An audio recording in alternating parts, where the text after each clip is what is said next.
Shoot the Core Cast.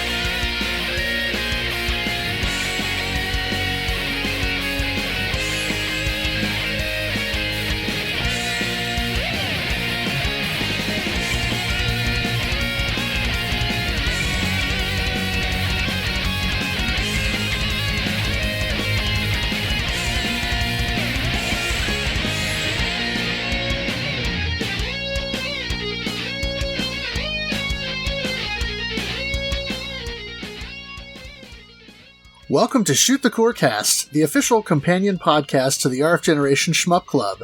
This is the family-friendly shmup-themed podcast where we like rank, so we put some rank in our rank so we can rank while we rank. From rfgeneration.com, I am MetalFRO, also known as the Game Boy Guru, and my co-pilot on this mission, as always, is... Addicted, also known as Addicted to Shmups.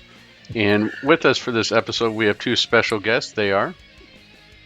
Hello, hi, it's Mark from the Electric Underground. Hello, it's Plasmo. And thank you, gentlemen, both for being with us today. As I mentioned, rfgeneration.com is the site that hosts us, and that's where you want to be. We have a huge forum that has a bunch of cool topics to discuss, gaming-related and otherwise. We have a giant database full of games, so if you're a collector like Addicted and myself, you can catalog your collection or your library of games on the site. It has tons of variants and out-of-region games, so, it's game listings from all over the world, and a lot of great resources there, plus articles on the front page. We have an active Discord that you can go to, linked right from the front page, where many of us will post topics to discuss or things like that, and we have our own Shoot the Core Cast topic on the Discord channel as well, where you can post screenshots of the game that we're playing or discuss the shmup of the month or the podcast episode. It is all free to use and free to sign up, so go there right now, rfgeneration.com. So, we are here to discuss Battle Garegga. But before we get into that, I thought we would quickly go over a couple of the responses that we got on the question of the month that I tweeted out a few days ago, which Battle Garegga is infamous for its rank system. And so, what classic shooting game do you think could be improved with dynamic rank? And we got a handful of responses. That's a cool question. At STG Shmups says Capcom's 1942. 19XX did this, though. Maybe Metal Black. Next one comes to us from at Goldwing1992, Gun Frontier by Taito. Yeah, and that is interesting because that actually sparked a bit of conversation. And so instead of multiple additional responses, we actually had quite a bit of discussion on that point.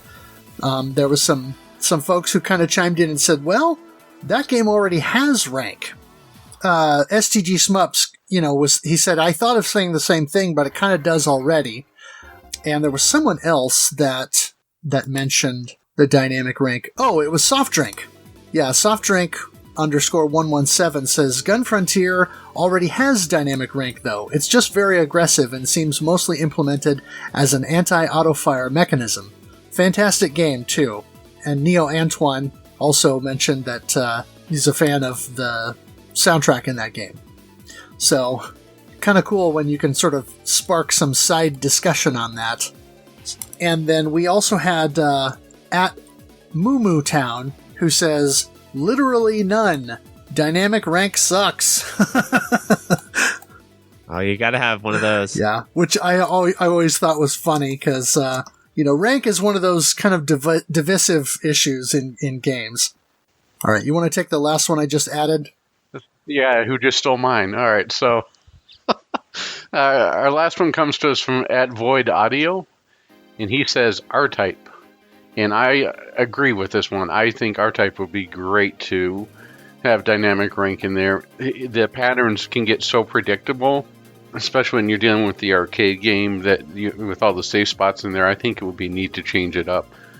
But then again, I would like to see R-Type get the M2 treatment and have different modes in there like they've been doing with the cave games. I think that will be a wonderful celebration of Irem's masterpiece. But if you can't tell, I really like R-Type. I don't know, Addicted. adding dynamic rank to R-Type just seems like... I'm not sure even how to put it. Do you hate yourself or do you hate other people who play R-Type? That game's difficult enough as it is. I say give it the full treatment. Give it a soundtrack. Call it R-Type Black Label.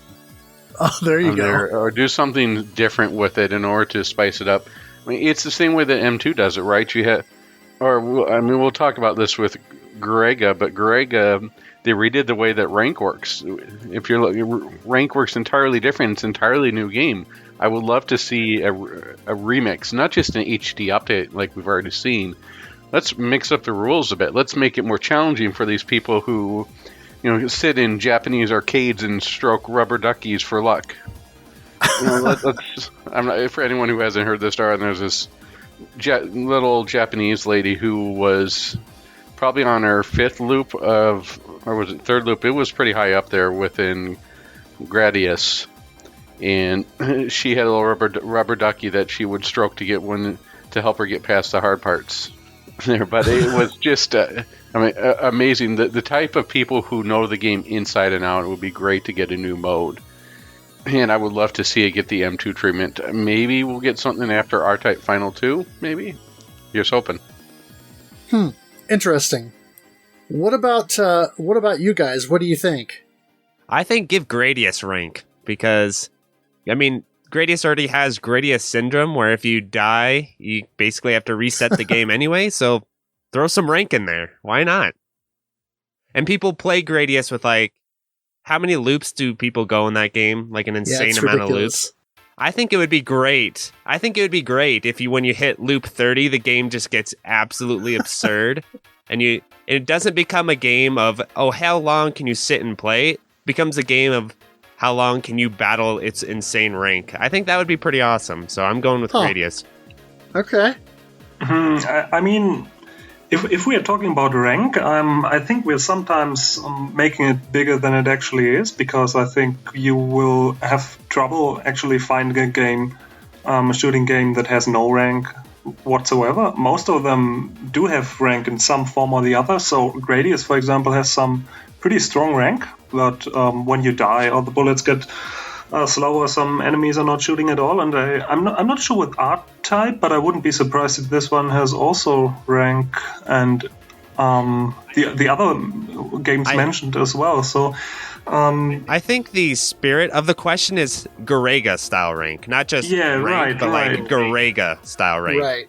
I think that's the idea, where the game gets absurd and it just beats you down until you cry. Like with Garegga, if you decide, hey, I'm going to pick up all them items, I'm going to shoot all the time, I'm going to drop all those bullets, I'm going to collect all the extends, and you hit stage 5 or whatever it is, then the game's like, okay, you're done. I think that's kind of the idea of the question, right? And that's why I think it'd be fun to see it in Gradius, personally. Yeah, when I think of a classic shoot 'em up that I know has a dynamic rank system, I think of something like Zanak. When we played through that, that's one of those things where, depending on the weapon that you pick up, the game changes quite a bit. You'll know if you pick up item number 2 in Zanak, which is the sort of front shield thing, suddenly everything is out to get you and is coming at you non-stop, because it's trying to sort of use up all of that weapon 2 energy that you have. Whereas if you choose a different weapon, the game changes fairly dynamically to sort of meet you where you're at, if you will. And so, call it Garegga rank or what have you, but I'm thinking something a bit more dynamic than just, when you die, the game gets a little easier, or sort of like, if you get this power up, the game changes, or, once you get past this threshold of lives, then, the game gets more difficult, or it starts to kind of change its approach or what have you. So, something that makes the gameplay less predictable, I guess, is maybe more what I'm going for. Yeah, I think in my head it's just not as separated, I would say. So I have to admit that I haven't really thought about this too much. Rank is for me something pretty integral to so many games, and I don't really distinguish between Garegga rank and other games rank. But I can see where you're coming from. So it naturally would have to be a game with a lot of power-up items or some score items to pick up and punish the player more for picking those up. Right. Don Pachi. Just to torture Plas. Have it be Don Pachi. Well, this game also has quite a strong rank system already. It's like the longer your chain, the higher the rank goes. Yeah, that would it's work. like you get punished for chaining. Right. Yeah. That'd be fun. Yeah, I guess for me, it seems like it would be interesting to think of a very malleable or dynamic rank system being a part of something you wouldn't even think of necessarily as having much of a rank system like Star Soldier, the original Star Soldier, or even Star Force from Tecmo. A game like that, you wouldn't think of so much as having that kind of a rank. Or, in a similar vein, maybe, some of the early Caravan shooters that, as you score more points, maybe start to punish you a little bit more, or make it more difficult to continue to score at that level. So that during the 2-minute or 5-minute run or whatever it is that you're doing, you really have to have a much more well thought out approach so that you're either not scoring too much right at the beginning and you're waiting toward the end of the stage to kind of ramp that up, or that you just go all in and learn how to deal with whatever the game is going to be throwing at you. So that to me seems like it could be an interesting way to do it. I think it'd be great for the games that have multi-loops, but they're the earlier ones where they just loop for hours and people play them for hours and hours, and it's just kind of a question of endurance at some point. Right. I think it'd be good to include some kind of ranking mechanic in there where the game will just overwhelm you at some point rather than you just having to take a nap and so you stop playing or whatever it is. I think that would be a nice change for those games. Yeah. That whole endless looping thing kind of fascinates me. I mean, Addicted, your story about the older Japanese lady who's playing through multiple loops of Gradius. I'm assuming she's doing this sitting at a candy cab in a Japanese arcade, and it just seems like quite a time investment. I don't know. I don't quite understand the appeal of that, but there must be some, because there are those who take it upon themselves to do multiple loops. It's just interesting. Yeah, I personally have no interest in those types of games. Yeah, me neither. It's like, come on, I got better things to do. Right. I got better games to play. Once I get through the first loop of a game like that, to me it seems like, okay, I've seen the core experience that the game has to offer. If I want to continue to invest in it, I can, but I don't feel like I have to. Whereas, I think that's one of the reasons why some of the later games, particularly those from Cave, have become so well loved, because the core experience isn't just the first loop. In so many of those games, the full experience is the core experience, which is getting through the first loop, then realizing there's a second loop, and that things have changed, and you sort of have to, I'm not going to say relearn how to play the game, but you really have to change your approach and your tactics in order to continue to play and in order to master that second loop. Even though the tanks on the ground and the turrets and the planes and spaceships and whatever may be coming from the same position on screen the same way that they did in the first loop, their behavior is going to change. And also, taking into account things like revenge bullets or new fire patterns or denser fire patterns and things, it really pushes you to a whole other way of thinking for what is essentially the same layout of of base content. So yeah, I think that approach is a much more, I don't know, more sustainable, because it's going to take most people longer to learn how to get through a second loop like that than it is just to get through 4 loops of Gradius, where each one is just, the bullets are a little faster and there's a few more of them and all of that. And so it's a matter of figuring out the best way to kind of misdirect fire and that sort of thing. So it seems like it's a much more, I'm trying to think of the right word. Mature is not the right word, but you have to think about the East versus West mentality, right?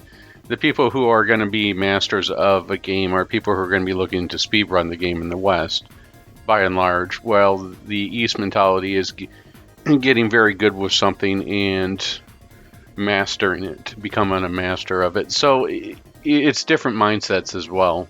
Sure. And yes, it is good to have a remix mode, which is why they went with the tool. And that's why I said we need those type of stuff for Gradius, and we need that type of stuff for R-Type, is what I refer to as the M2 treatment. If you look at the way they did it for Garegga here, you have an entirely different way that the rank was done. They have different modes for Ketsui.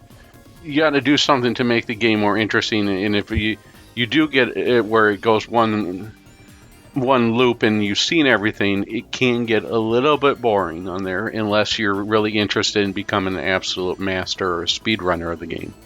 Right. Now that you mentioned this East versus the West, I would actually say it's the other way around, because when I view it from a competitive perspective, usually what happens in Japan is that you can only set scores while the game center is, of course, it's open. So you have 8 hours maximum, and all those crazy marathon scores you find on Twin Galaxies, for example, Q-Bird or Missile Command, all those golden era marathon, when you play the game for 50, 60, 70 hours. So those kind of challenges, they are popular in the West, but not in the East at all. So these extreme marathon challenges, usually not for shmups, but more like the classic golden era games. You can find those people on Twin Galaxies, but not in Japan usually. Yep, and knowing historically, we all know that those Twin Galaxies 15-hour runs were all played legitimately by the players, and that there was no kind of suspect behavior going on there. And so, yes, that is how the games are meant to be played. Play them for 15 hours. With no auto one fire. Sitting. No auto fire. No bathroom breaks. Nothing like that. It's totally legit. That's how it was done. And that's the correct way to play these games. You don't have an axe to grind, Mark, do you? I got to sneak it in onto your podcast because it's fun. That's all right. But actually, I did want to say on a more constructive note here, I do think it's interesting, the 2-loop system from a Japanese arcade perspective, because I think Cave kind of learned their lesson with that, because they realized, okay, we're basically doubling the game time for these expert players and we are losing money. So I think that's why we start to see that 2-loop system go away in the later Cave titles, because they start to realize, wait a minute here, we're losing money because the guys can sit down at the cab for 45 minutes on a credit, rather than with Mushi or with SDOJ, where we just put the difficulty select up front, and then we limit the amount of time they can play those credits. Yeah. That's my theory anyway. I think that makes sense. And I think that's why White Label of Dodonpachi DOJ had that thing where they took all your lives and stuff, because they wanted to get you off that cabinet. They're like, okay, get off the cabinet, we need this money. I think that's my theory anyway. Yeah, I think that's another reason why they added all the talking to Raiden 5. They want to get you off there as soon as possible. Yeah, get out of here. Well, and it's interesting to see how that has carried over into kind of doujin development and indie games. You have something like Zero Ranger, which has multiple loops, but it's not a very long game. And then you have something Baby like loops. Crimson Clover, which is 1 loop. But you have multiple difficulty levels and multiple modes to kind of attack, so it's sort of a different approach. I think that's... I wonder what Plasmo thinks. That's the better way, don't you think, Plasmo? Having like the Mushi style rather than the Dodonpachi 2-loop style? Yeah, definitely. I mean, let the player choose and decide whether he wants to go for the easier mode, the regular mode, or the crazy mode. But don't make it via loops. I think it's just a cheap design decision.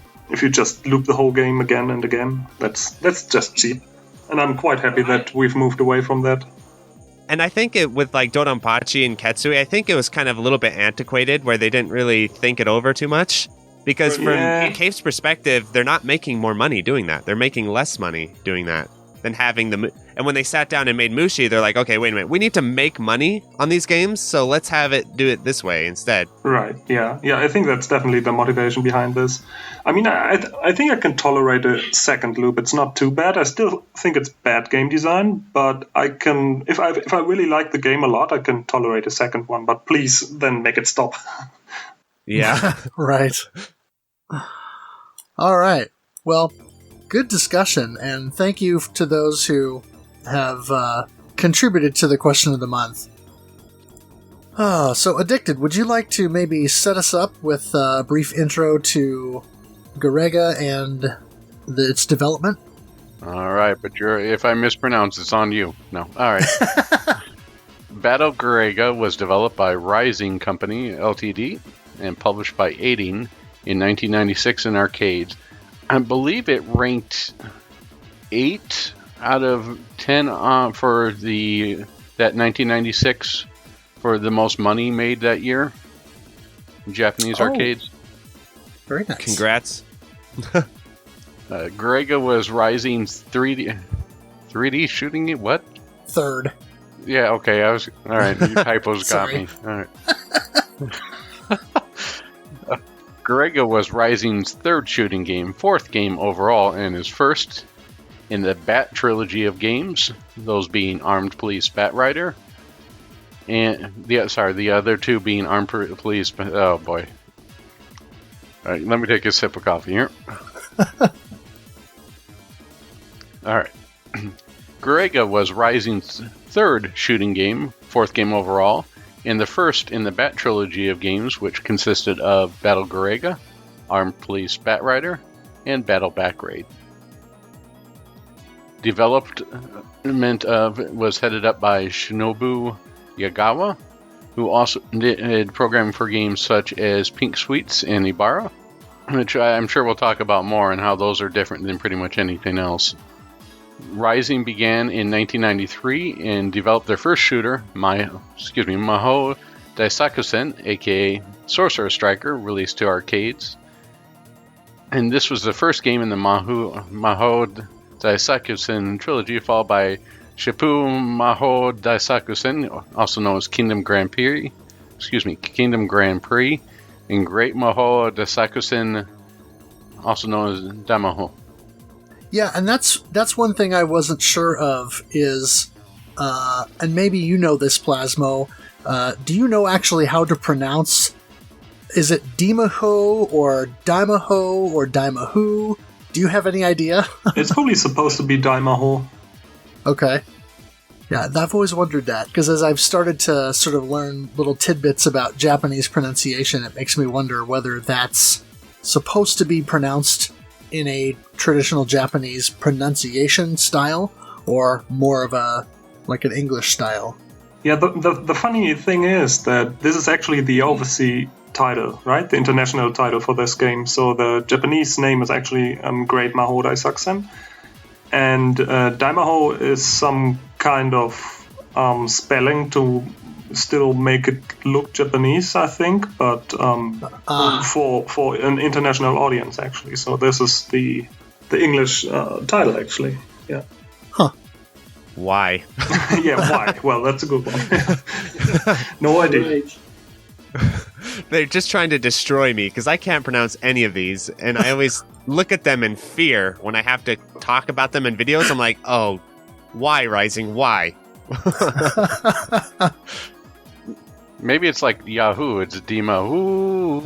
Yeah, there you go. All right. Other notable Rising titles are Bloody Roar 1 and 2, which they developed for Hudson. 1944, The Loop Master, which they developed for Capcom, as well as Sokyo Gurentai, also known as Terra Diver. And Battle Blade, as well as 3 Golgo 13 games for Namco. And if you have a chance to play those Golgo 13 games, definitely do. They're a lot of fun. In the year 2000, oh boy, now you got me going. In the year 2000. Conan O'Brien here, thanks. All right, in the year 2000, Rising folded into its sister company, Aiding, and hasn't developed any more shoot-em-ups since 2000. Battle Garegga also has a spiritual successor, Ibarra from Cave. Shinobu Yigawa designed that one as well at the behest of Cave, who asked him to make a Battle Garegga-like game for them.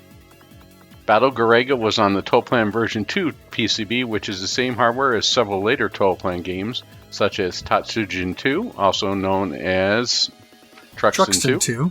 Yep. Fix 8, Batsugan, and Grindstormer V, also known as VV.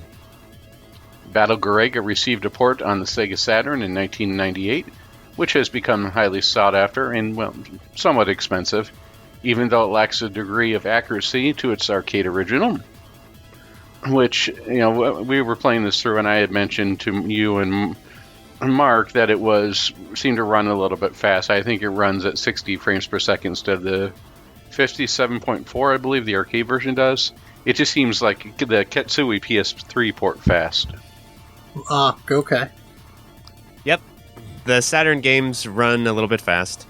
That's what ultimately is the downfall of Dodonpachi on the Saturn in a lot of reasons, but that's one of them. Sure. In 2016, M2 released Battle Garegga Rev 2016, which presents an arcade-accurate port of the original arcade game, but also M2's now standard Super Easy mode and a Premium Arrange mode, which tempers the game's rank system somewhat to make the game more approachable. This release includes many features such as save states, multiple soundtracks, easy unlock for the extra ships, online leaderboards, a replay scoring system, and more. You know, I like Mark's take on this. It is a Garegga arcade port with some quality of life features. Definitely. One of the big ones for me is the colored bullets mode, because I have a lot of trouble just seeing bullets that blend into the backgrounds in any game, but especially freaking Garegga. And so being able to turn those colored bullets on is a huge selling point for me, and the reason why I actually will probably always play the PS4 port over emulation is because, or over the PCB either, because I can't see the bullets in the original version anyway, so that's a huge deal to me, the colored bullets mode. Well, they knew it was the issue because with Rev 2, they changed the standard bullets over to not pulsating, but they're little round bullets for a majority of the stuff to make it easier, and that's in the Saturn port. Yeah. Yep. It's really interesting to see how the Saturn version was used as a framework for the M2 port and how much they built upon it and added more quality of life features. Yeah, definitely. Well, M2 are really good about looking out at the other ports and saying, okay, what can we add here? What can we bring to the table here? Like with the PS3 port of Ketsui, when you compare that to the PS4 port of Ketsui, there's no comparison, because M2 were like, okay, let's completely annihilate what the PS3 port has to offer, or the Xbox 360 port has to offer, and bring the heat with Destiny. So, yeah, they're definitely the gold standard with that stuff. I did like that they brought over the soundtrack on Ketsui, and the same thing here with this version. I found that all versions, a little spoiler here, but I found all versions of the soundtrack to be great, but it was really great to switch in between them. Sorry, go ahead. Oh, yeah, I just want to make a quick note on bullet visibility once more, because I think it was an issue they realized from the get-go. There are some PCB revisions, like just a few weeks or maybe a month, maybe 2 months after the Japanese release, that already have a revision with like easier to see bullets. So this was, well, so to say, fixed in the arcade already. But of course, everybody was still playing on the original, and then the Saturn port has picked up on this again. I'm personally not a big fan of those colored bullets because I think it doesn't work well stylistically, but I can see if you're having trouble seeing those bullets, and many people have, then it's just no fun to play the game. So I can understand why people want to have those bullets more colored. But yeah, they have realized it's an issue very early on. Interesting. So those PCBs that have the revised bullet colors, are they not the ones that we normally emulate and see emulated, or are they like? Oh, I think rarer? they are emulated in MAME as well. You have all the different revisions in MAME, just no one plays them, but they should be available. You can check them out. And why don't people play them? Is there like scoring changes or anything like that, or is it simply because people are like, oh, we want to play the first version? Because I wasn't aware of this. I think some have additional changes. There should be versions that have just the visibility changed, the bullet visibility changed. So that's a version for you. I gotta check that out. Yeah, there are a couple actually. I think it's like 3 or 4 different revisions for the arcade PCB. It's pretty crazy. Yeah, there's a ton. Yeah. Yeah, because when I was looking at the Tool Plan version 2 page on on the System 16 site, and going through the different boards here, there's Battle Garegga, and then there's Battle Garegga new version, and then there's Battle Garegga Type 2. So it looks there's a lot of them. It's not abundantly clear just from the screenshots what's different, other than in Type 3. I can see some of those round yellow bullets, but then there are also standard bullets as well. So it's not as clear from just the screenshots what the differences are. But I would imagine that one of those is probably primarily just the colors. And this is something that we had some discussion on one of my streams during the month that I was playing. I don't remember who it was, but someone commented on the fact that I was using the pink bullets mode in the PS4 port. And, I said, yeah, I just can't, I can't see the regular bullets very well against some of the backgrounds, because some of the standard long silver or gray bullets blend in quite a bit among the more mechanical backgrounds or gray sky. Oh, yeah. Or that kind of thing. The factory stage is ridiculous. It's Oh, absolutely yeah. ridiculous. Trying to see the bullets in that stage, I'm like, forget it. Yeah, the factory stage is ridiculous regardless, but it's particularly difficult when so many of the bullets that are coming at you are harder to see against a very similarly colored background. And it got me thinking that it makes me wonder if, obviously if there was already a revision so quickly out of the gate, they knew that there was visibility problems. But it also almost makes me wonder if the way that the game was designed was done in such a way because, I'm playing this game in a much different way than it would have been played during the time of its release.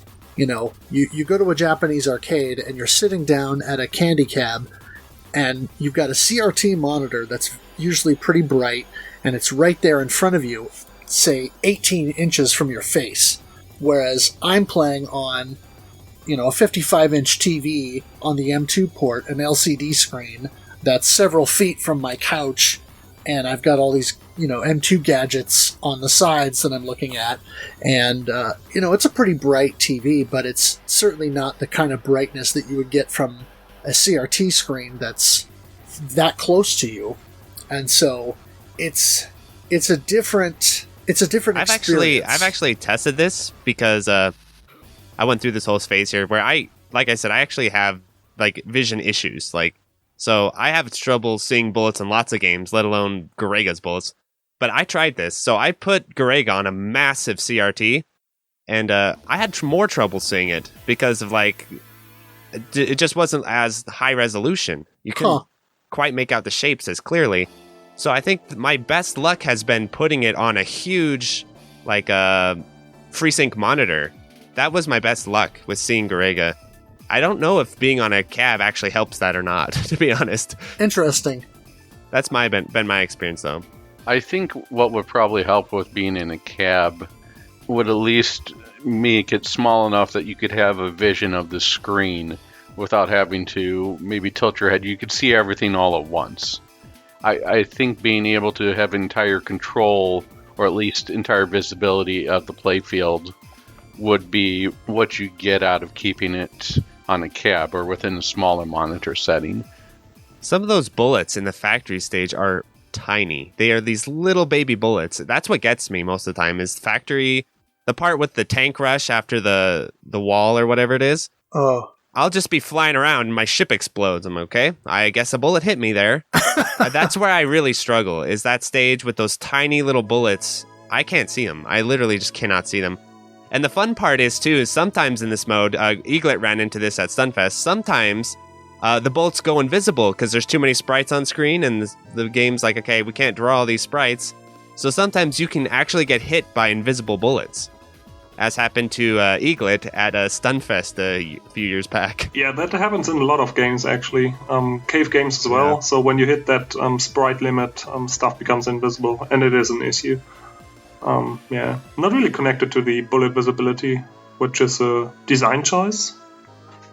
Some people like it, some don't. Yeah. I brought it up because it happens in that same section. Right, It happens in the yeah. section in that It's stupid quite a tank hectic section. So you got Yeah. you got mini bullets you can't see, and then you got invisible bullets that you just have to hope they're. So my experience playing Garegga without that colored bullet mode on is I'm just fly around and my ship explodes. I'm like, hey, I think something hit me. Like that's how it feels a lot of times. So yeah, I'm a big staunch defender of the colored bullets mode. Yeah, and Definitely. that kind of echoes my experience with the game when I first started playing it. Now, of course, when I first booted up Garegga years ago, when I learned about it and it was available in MAME, I booted it up. This has probably been almost 20 years ago. But I fired it up and I played it, and I had a hard time seeing the bullets even back then on what was probably a 15-inch CRT computer monitor. Just, messing around with it on that. And now, of course, that's a lot smaller than what you would have seen in an arcade cabinet at that time. But yeah, I definitely experienced that issue with the bullet visibility and some of that. And it's probably one of the many reasons why I never really put much time into it. And also why, when I started importing Saturn games, why I probably skipped over Garegga early on, because I probably felt like my experience in MAME was enough to kind of put me off the game, or at least make me believe this game's probably out of my reach and out of my capability level, I'll say, which 20 years ago would certainly have been true, based on how I was playing a lot of these games back then. So, I guess let's kind of dive into some more specifics about the game. It's a pretty simple setup. Uses 3 buttons, one to fire your main weapon. You've got your B button, which is, you can call it bomb, but it's sort of like a special weapon. And Right, yeah.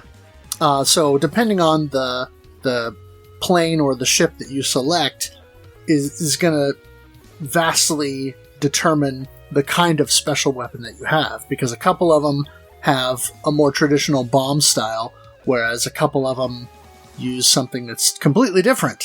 Like one of the planes has a flamethrower and Oh, yeah. Who was it? Miyamoto, one of the unlockables, which we'll get into as we go along, uses a completely different kind of thing. Do you think that so many of these STGs had 3 buttons because of the JAMA standard? Do you think that was the reasoning for designing around like this? That would make sense. Probably. And then you have a third button, the C button, and that is to form up your options. And so as you go along through the game, you can pick up not only power-ups for your primary weapon, but also up to 4 options, which will fly along with your plane or ship. And you have several different formations that you can use with those options to sort of orient them in a particular direction or in a specific pattern. So you've got the default formation, which is a spread. It sort of points them forward with a slight outward angle to kind of give you a bit of a spread fire. You've got the tail option, which sort of reverses that and fires behind you or underneath of your craft, if you will. Then you've got the front options, which moves all of them right out in front of your ship and gives you very strong forward fire. There's an option that rotates them around your ship so that they just kind of form a ring and then fire in all directions.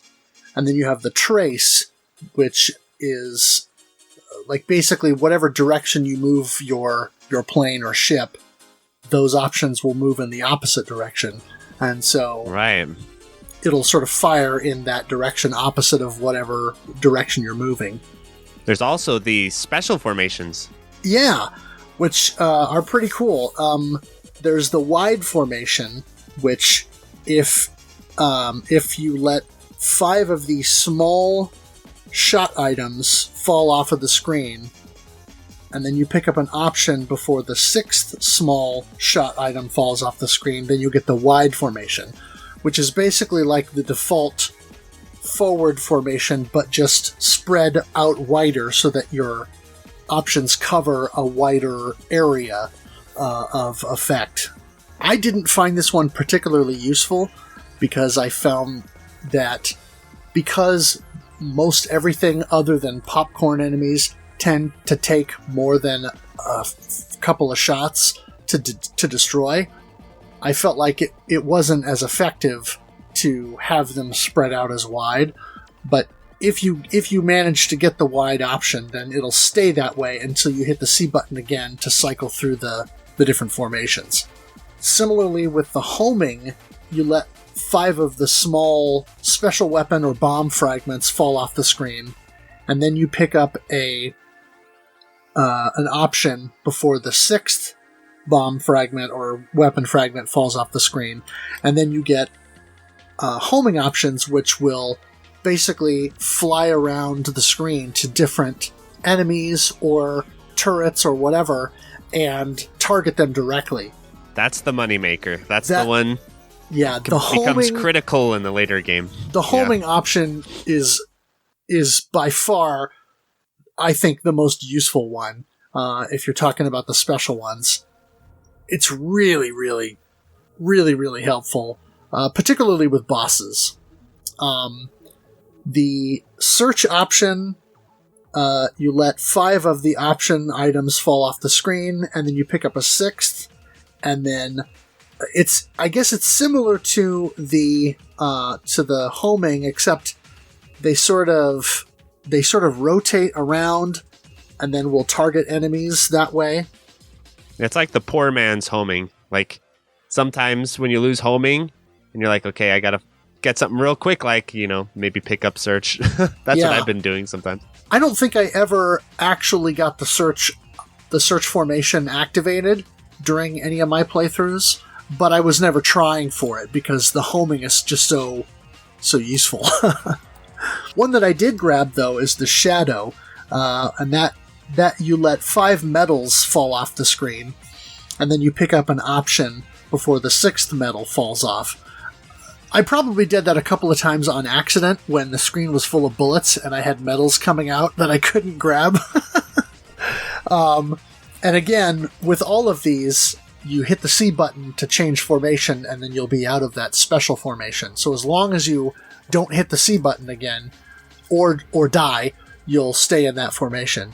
And this makes your options behave a lot like the Gradius games, where they sort of follow your ship around and kind of tail you, which I think could be useful in some situations, just so you've got you're cutting a larger swath of fire. Or, similar to the forward options, if you sort of fly up on the screen and then back down to where your options are right out in front of you, you can get super concentrated fire in kind of one small area. So if you need to take out a particular turret or attack a certain section of a boss or whatever, that might be a way to be more strategic about that. Do players ever use that, Plasmo? Which one? The search, you mean? No, the shadow. Oh, the shadow. one that's like no, trace. you don't use shadow. Yeah, I didn't think so. Yeah. There's also what's called the chain formation. And according to what I found in the wiki, it says in a 2-player game, the chain formation will have a 50% chance of activating whenever the conditions to activate any secret option formation are satisfied. Options in the chain formation will link the 2-player ships while shooting upwards. So you need 2 ships, right? Right. Yeah. The same thing with the rolling option. It says a player with the chain formation active will obtain the rolling formation when their partner game overs. So options in the rolling formation will rotate around the player's ship while shooting upwards. So similar to the rotating options in Gradius 3, then, in other words, they just rotate around your ship and all fire upwards. So it's just sort of a slightly different take on the forward option that you can set, which seems like it's more of something that they threw in for fun, because I don't see any more utility in that than using the standard forward option. Yeah, it's not really useful in any way. Nope. Yeah, I mean, I think realistically, the homing option is probably the one that people go for. Yeah, homing and wide. Wide is also quite useful in a couple of places, but the other ones rather you would avoid. Yeah. I think what's it called again, where it like aims at them? That one can be okay-ish if you drop your homing and you can like pick it up on that tank section. Yeah, the surge, you mean. Surge. Yeah, sometimes I'll do that. If I drop my homing, I'm like, crap. I'll see if I can grab a surge. Right. There's also actually a priority for those special option formations. So when you, for example, leave behind 5 small special special weapon fragments and also 5 small shot items, you have a priority that wide is triggered then and not homing.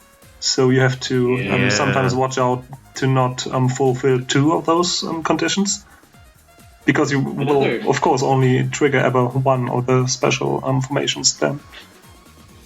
Another very important note about those special formations is that they increase your rank a lot. So as fun as it would be to fly through the entire game using homing, that's not a good idea because it'll jack your rank up really high. Yeah, but not all. So wide is free, no rank increase at all. Homing, you get frame rank increase indeed. It varies for the different formations, and I think we still have some research to do there. I don't think all the numbers are on the wiki. Not sure if you can look them up somewhere, but it's quite complex actually. As it must be with Garegga. Yes, of course. As it must be. Yeah, one thing I also wanted to add, this whole option, these option setups and the mechanic as such, I think it's an underappreciated feature of Garegga, because when you, for example, think of R-Type, you of course think of the pod. When you think of Gradius, we've mentioned that before, you think of the option placement and how to cleverly use them to shoot behind walls and stuff like that. And when you think of Garegga, you usually think about rank, but that's not the special thing here, I would say, at least for me. It's just my opinion, of course. But these option setups, just even not going for the special ones, just going for the 5 regular option formations you have, this just adds so much originality to the game and so much freedom to the player, gives so much freedom to the player to express themselves. It's just amazing. So you can often, when you look at the super players, I can sometimes identify the super players just by looking at the option handling, because it's so individual how people use those. So this is the special and the probably most innovative aspect of Battle Garegga, at least for me, because this system in such detail was never seen before in an arcade shooting game. Yeah, definitely. The option, like controlling your options effectively, is a real landmark of being a really good Garegga player. Like, even in stage 1, when you watch those super plays, the way they work their options and the formations and the milks, it's like insane. And you can just, like Plasmo was saying, you can just tell in about 3 minutes of watching someone, you're like, oh, this is a super player, because look at how well they're using their options and swapping their options. There's a real skill to that, yeah. Plasmo was right in that when you watch the super players, their skill can be pretty quickly assessed by just how effectively they work their options, where they're able to move their options around, even in stage 1, to get certain setups, to milk things just right. It gets really insane how strong your option control can take you in that game. And that was something I was working on a lot more was when I was going for the 1cc, like learning where to place your options on bosses, learning where to use them to position things, and of course the option setups to get homing correctly and stuff. Yeah, that's a huge aspect of the gameplay that a lot of people don't see at first. Yeah, the level of control the game gives you with these options is just insane. It's so much fun. And when you see beginners play, you will usually never see them press the C button at all, because you don't need it. At least you think you wouldn't need it, because you can still just have it set to front and it's fine. But this adds so much depth, really. Yeah, definitely. That's one of those interesting things. When I first started playing it and streaming it at the beginning of January, someone asked me, "Do you ever change your options?" And I was literally just kind of getting into the game and learning it, and so I hadn't really dug into that part of it yet. I was just sort of trying to get a feel for the flow in the first stage. And I don't do a lot with the options in terms of... I don't think I fully explored all of the option formations that are available to you from the get-go. I think primarily for me, when I'm going through stages, I keep it on spread. I switch to front when I want that narrow shot. For example, when you are, let's see, in stage 2, when you get past the little building or castle or whatever that's under all the foliage, and you've got that approach where you've got several of these small buildings and the tanks that sort of come in from the side and roll over those buildings. That's fun. One of the things you can do is destroy the tank while it's on the building to get a medal. And so if you switch to front, then you can be a little bit more specific about when you destroy a tank so that it's over a building, so you're not damaging the other tanks and the other stuff too much to then miss that opportunity. So I use that quite a bit, but I never really put much time into using the tail option or the rotate. Didn't seem like it was going to be that useful because, again, you're not able to really aim with that. It's just sort of random. And then the trace, I messed with that a little bit because I had seen some players... That's a good one. I had seen some players do some, as you say, Mark, swaggy things, like flying up to the top corner of the screen or whatever on that first boss and using the trace option to sort of shoot at the propeller to try and take it out individually on each side, that kind of a thing. But I quickly found out that my skill level's probably a little low for that. So I kind of just stuck to basic usage to try and do more survival play. But I think it's one of those things where if I were to continue playing this game in perpetuity, I might start to explore some more of those kinds of things as I go along, just to kind of see how that can open up the game further for me. And speaking on options skill, one skill that you kind of need to learn, at least as I was going through, is learning how many presses are between the different options depending on the options that you want. So let's say you're in regular, and then you're like, oh, I need to go into trace, so you need to... I can't even remember the button presses. You just hit the button, memorize that, then you're like, oh, I need to go into this option formation. So there's a whole skill set into being able to just transition effectively from option to option without having to fumble through oh, whoops, I accidentally pressed it too many times, or I meant to go for front, I ended up with the rolling, and everyone loves rolling, so it's always kind of interesting to see that, as well as having to memorize how do you switch from one to the other without wandering around through the options too much. Yeah, I kind of learned a little bit of that as I was going through. Like I said, since I didn't get too complicated, I know that it's 2 C button presses from the default wide or the default spread to front, and then it's 3 more C button presses to get back to spread. So that was kind of my back and forth with that is to just go 2 to front and then 3 back to spread. And that was sort of the dance that I was doing as I played. One of the things that I have in the notes here is a bit of a strategic thing that I think is probably something that higher skill level players will employ more so than myself. But when your ship blows up, it throws out shrapnel.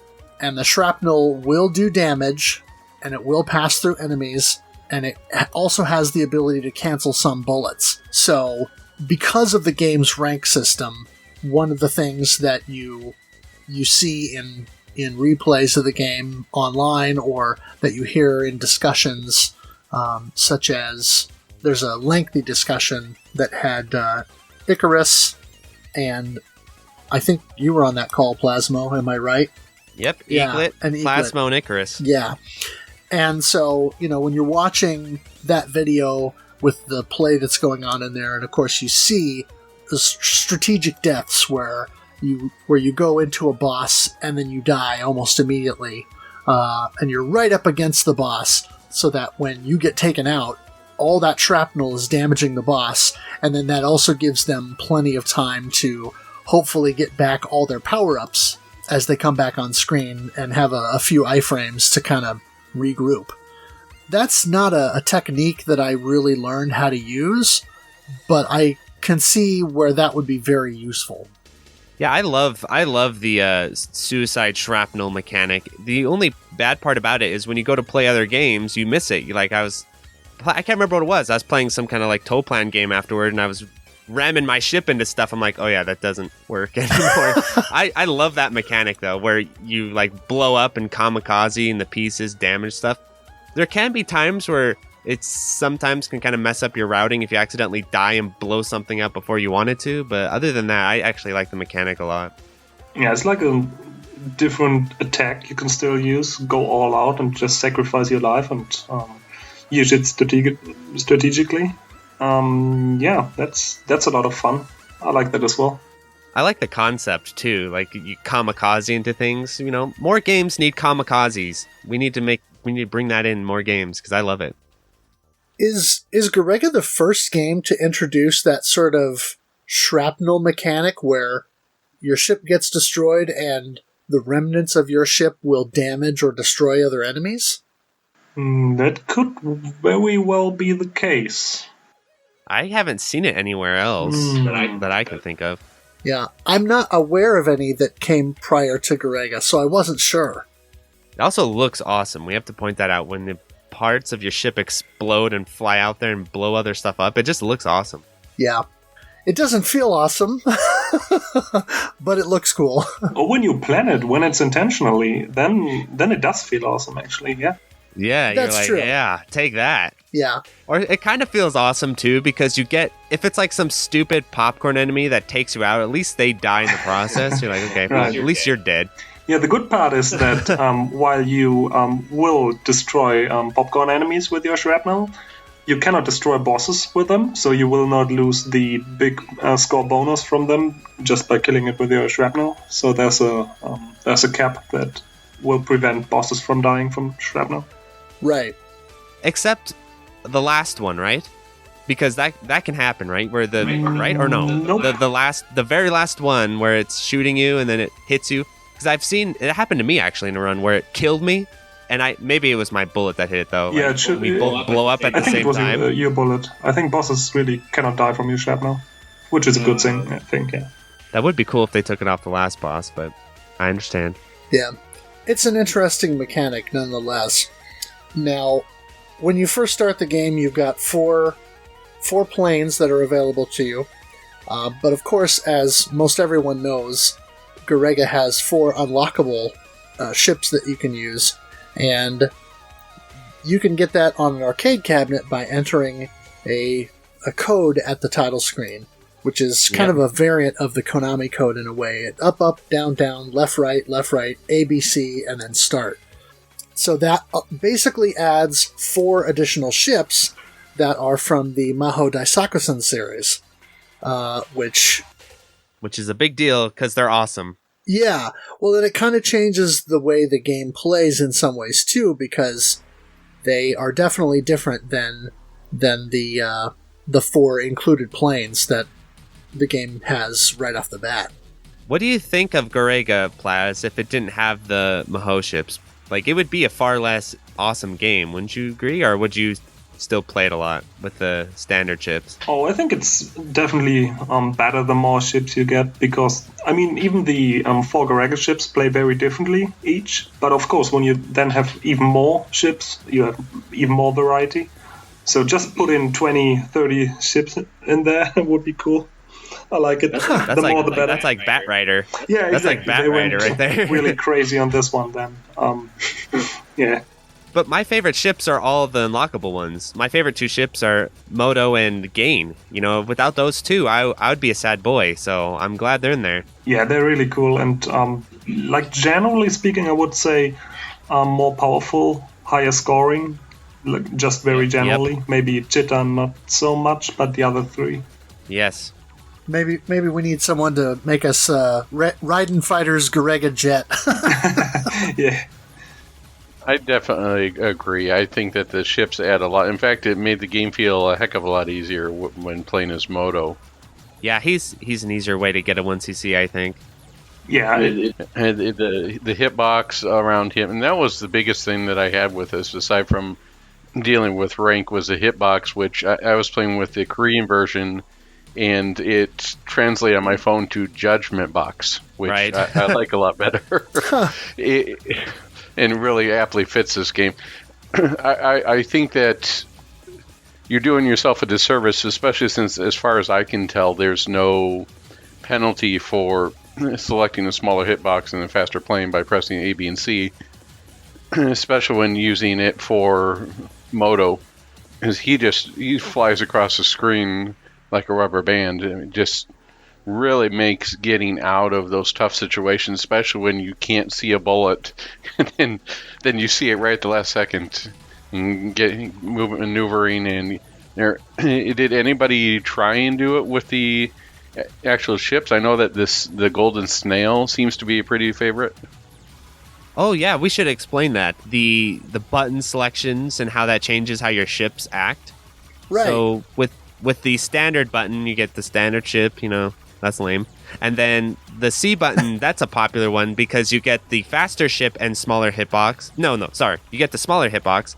And then if you hit all 3 buttons, A, B, C, you get faster and smaller hitbox. With a lot of ships, that's really great. Some of them, they can get kind of scary, like Gain and Moto, where they're so fast. It's like you got to be a real G to play those ships. But right. What do you think, Plaz? Yeah, I think so too.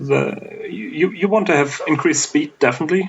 Maybe not with Miyamoto, but with all the other ones. And the smaller hitbox you sometimes want to have, of course, to dodge bullets more easily. But at other times, it could be a little bit of an issue. For example, when you're collecting a lot of medals and your hitbox is smaller, it's more difficult to pick them up. And you need those medals to score in order to survive, because score means more extra lives. So this is kind of a mixed bag, actually. When you go for the smaller hitbox, you definitely have to be good at picking up medals. Then it's fine. But it can make some situations more difficult. But increased speed usually is only good. Do you think that was intentional on Yagawa's part, because like you're saying, I've noticed this too, like the medals hitboxes or collection boxes, whatever you want to call them, are not that big. And so many times, like, there's a lot of setups where it's hard to get them if you have a small hitbox. Do you think Yagawa is doing that on purpose to be mean, or do you think it's just kind of an interesting accident where... I think the whole game is there just can be one some happy benefit. accident. Yeah, I think so. Turned out Because well that would in the end. obviously He got be lucky. very easily fixed if he just made the collection boxes or whatever you call it on the medals bigger, but he didn't. So you have that trade-off, like Plaza's saying. Yeah. So I mean, in general, your A button or your shot button is kind of your default configuration, and I think that's one of those things where you go into the game the first time, if you don't know any better, you just hit the fire button, because that's what you do when you select a ship in another game. But you're doing yourself probably a disservice by doing that, because you're going to be slower and you're going to have a larger hitbox. B, selecting with B gives you more speed, selecting with C gives you smaller hitbox, and the interesting thing is ABC together does the increased speed and smaller hitbox, but you also get that same selection if you just time out the selection screen, which I thought was kind of a nice... It is nice, because sometimes it's hard to hit all three at once. Like, I have trouble with that, and so I do I'll too. often just let it time out so I can make sure I get it. Like, especially if you're doing a continue. Like, I know, whatever, like, really skilled players won't ever continue, but let's say you are continuing. Hitting that ABC is a trickier input than it. So with that, I always just let it time out so I get the ship that I need. Yeah, it's not easy to do, and actually some arcade cabinets in Japanese arcades have a dedicated button to press ABC at the same time, so the players don't have to try to press ABC and then lose their money because they got the wrong ship type. It's kind of mean. Yeah, I think that's in the port as well, right? I think you're right, Mark. If I went back through the menu configuration, I think you're right. The port definitely has several things, but it's interesting to think about allowing it to time out, even from the very original arcade version, and doing that, sort of giving you a leg up, almost like Yagawa or the team saying, you might need this little extra help. So it's kind of a fun little extra, thing in there that they kind of give you. Well, they also increase your rank. I mean, it's not by much at all. It's very, very small, but you're waiting for that timer to shoot down. Your rank is increasing. Yeah, that's true. Oh, that's funny. Wanted to I say didn't realize that's kind of funny, but I don't think it's really. It doesn't really matter, but it's still funny to think about it. That there's still some kind of penalty for this. Yeah, because I'm sure it'll be, if you, for instance, do your suicides in stage 1, it'll be wiped out anyway, right? Oh yeah. Oh sure, it's like 0.1 or 0.2 at most. Yeah, it is funny though. Yeah, but anyway, the default craft that you get, the 4 craft, you've got the G1010 fighter, which A type is called the Silver Sword, B type is called the Cannonball, C type is called the Masamune, and ABC type is called the Shatterstar. And it basically, its main shot forwards, shoots forward. It's sort of a 3-way shot at level 3. Has standard bullets that shoot out of its options. And then its special weapon is a napalm, according to the wiki, is a napalm cone that is aimed in the direction opposite the ship's movement, which is an interesting way to do it. Then you've got the G130 air-to-ground interceptor. A-type is called the Grasshopper, B-type is the Reinforcer, C-type is the DGR October, and then the ABC type is a Diving Fox. And it, again, has forward shot, but at level 4, bullets will penetrate, so you get that pierce action going on. The option shot is standard bullets, and then the special weapon is a chain gun that kind of fires bullets in a narrow cone, I guess it says, in front of the ship. And then spent shell casings are also discharged at oblique angles behind the ship. And I didn't put enough time into this one to determine, but I wonder if those shell casings also do damage, similarly to the shrapnel. They actually do more damage than the shrapnel. The shrapnel is very short burst and just very ineffective bomb overall. And what's important is what is behind you gets much more damage output. Huh. Yeah. Interesting. Then you've got the G1026 light carrier-based aircraft. A-type is called the Flying Baron. B-type is the Stormy Omen. C-type is a Red Impulse, and then ABC type is Black Zeppelin. Again, it's a forward shot, becomes 3-way at level 3, and a 4-way at level 5.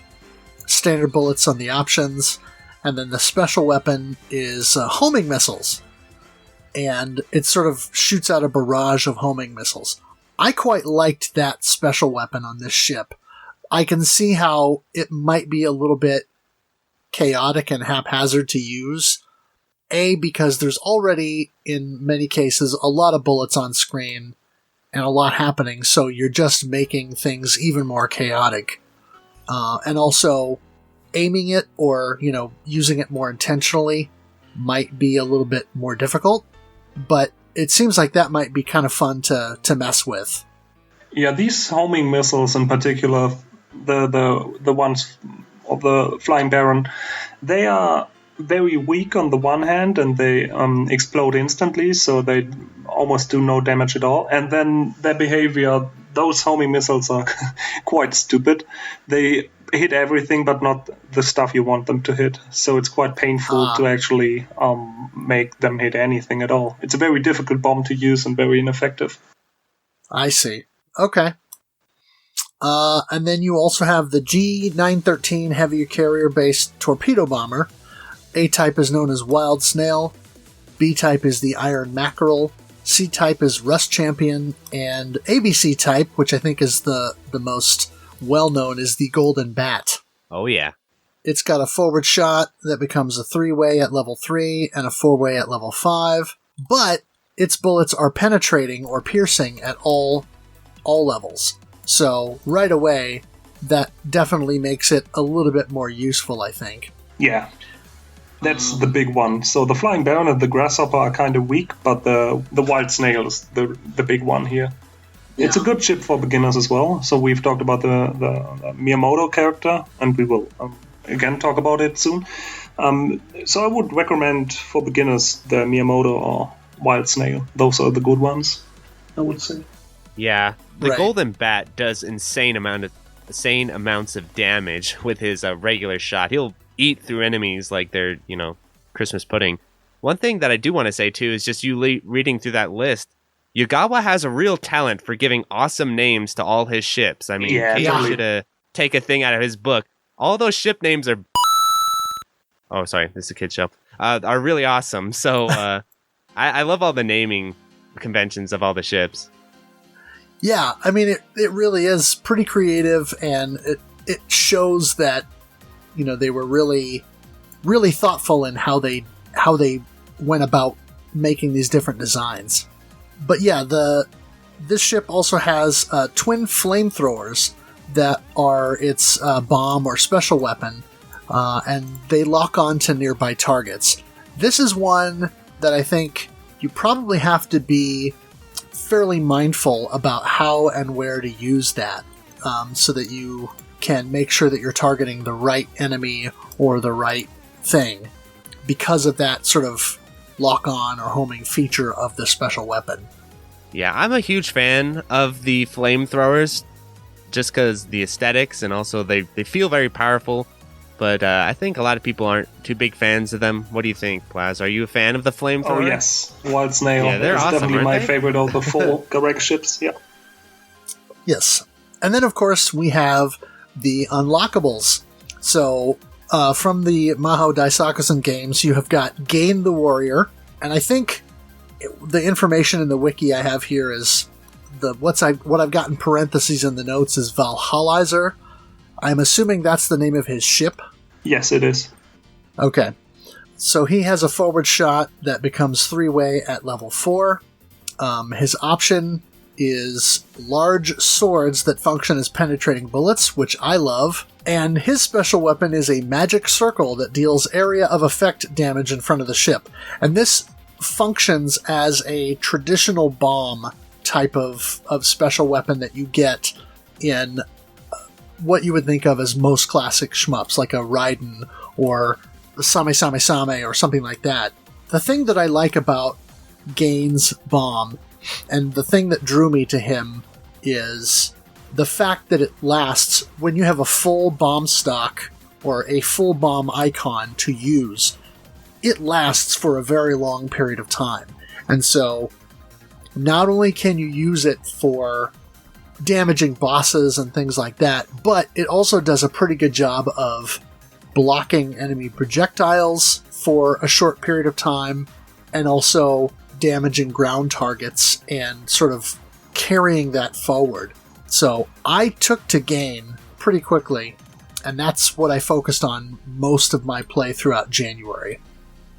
And we also can't miss the fact that his bombs are absurdly good scoring tools. Like, you can do some real damage and do some really cool tricks with those bombs on a scoring aspect, especially in Stage 2, the birds and all that. Gain gets all of them points from those birds. Yeah, I mean, that's one of the things I wanted to make sure that we mentioned was someone told me about this, and I was not aware of this scoring trick, but in Stage 2, you start out over the water, and once you get up to land, there's a building, like a castle or whatever, that's sort of on the left side, and it's kind of covered in foliage or whatever. But if you bomb sort of toward the upper part of that building, you'll start releasing all these pink birds. Someone called them flamingos. I don't know what they actually are, but you can actually shoot the birds or bomb the birds and earn points, like tick points from doing that. And so what you do is you release a bomb toward the top of the building, and then as that's cycling through and the birds are coming out, you're getting points for that. Well, then when that runs out, you drop another one toward the top of the screen, so that as you're going along and all these birds are coming out, you're getting points off of them and you're milking them for all these points. And if you do it right, you can get up to and above that that first 1 million, to get yourself an early extend in the game. I think if you're really good with gain, you can get 2 extends from that, right, Plas? Even 3, if you're really lucky. Wow! Yeah, it's quite interesting.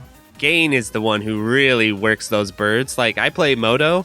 The birds don't do Moto too much of a favor, but Gain can really maximize those birds. Yeah, scoring varies greatly between all the 8 characters, and the reason why Gain is so good is he can drop more than one bomb on screen, and that's unique.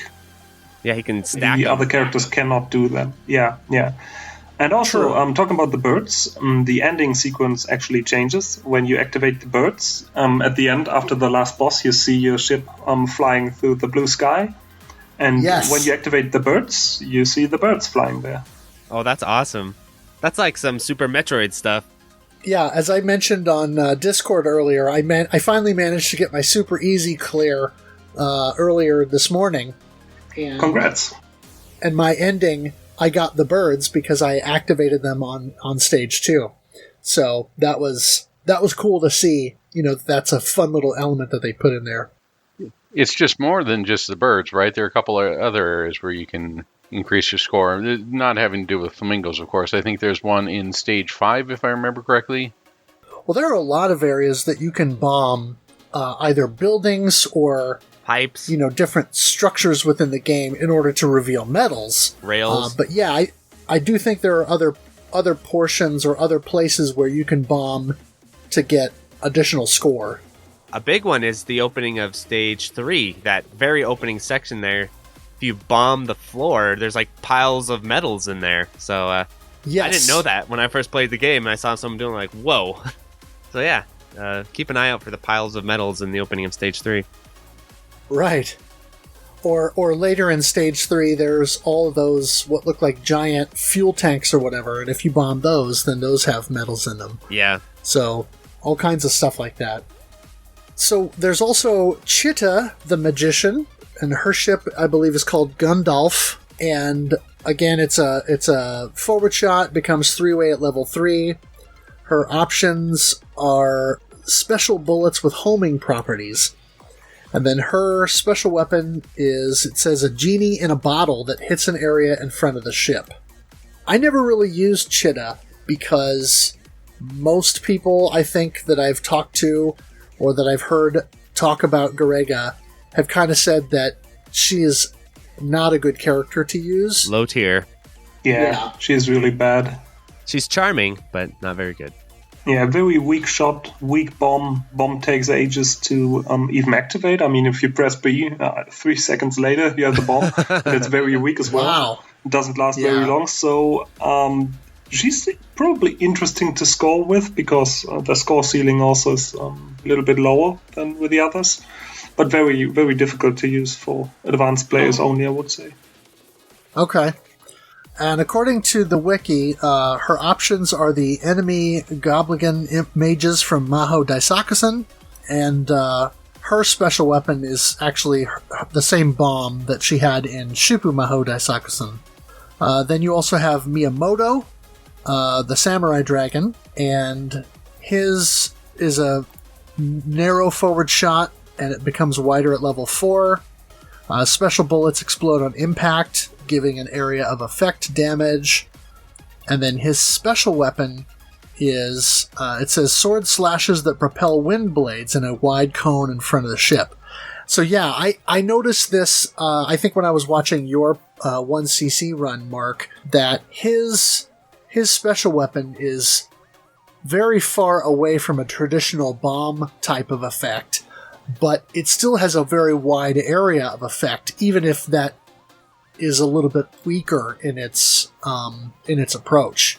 Yeah, but his special weapon is actually pretty interesting because it doesn't do nearly as much damage as some of the other ones out there. The nice thing, though, is it gives you a big pile of invulnerability, so it's kind of almost like a cave bomb in that, where you can, like, if you're stuck on screen and there's a bunch of tanks, you can hit the bomb and kind of work your way out of it. The interesting thing about it, though, which I found out the hard way on Blackheart, is you don't get your invulnerability right away, like in a cave game. Instead, you've got to wait for him to go into his spin animation. So if you're playing Moto and you're wondering, why am I dying in my bomb? It's because you're actually not invulnerable until he starts spinning. Oh, even then you're not invulnerable. I think you have very, very few iframes. When you activate the bomb, it's like just a couple of frames, and from then on you can still be hit. The good thing is, though, that the bomb will continuously cancel the bullets in front of you, so you will be a little bit safe, but you're actually not invincible for the duration of the bomb. Yeah, I should clarify that. You're not actually truly invincible. That would be really cool, because you could, like, fly through the... Yeah, exactly. But you will cancel just everything inside. Yeah. But the nice thing about it, though, is let's say, on the Vulcan attack on Blackheart, you're stuck in a weird position. What you can do is you can hit his bomb. Make sure you wait for him to start spinning, though, and then you can fly out of the Vulcan attack, which I did. And helped me a lot on Blackheart, too.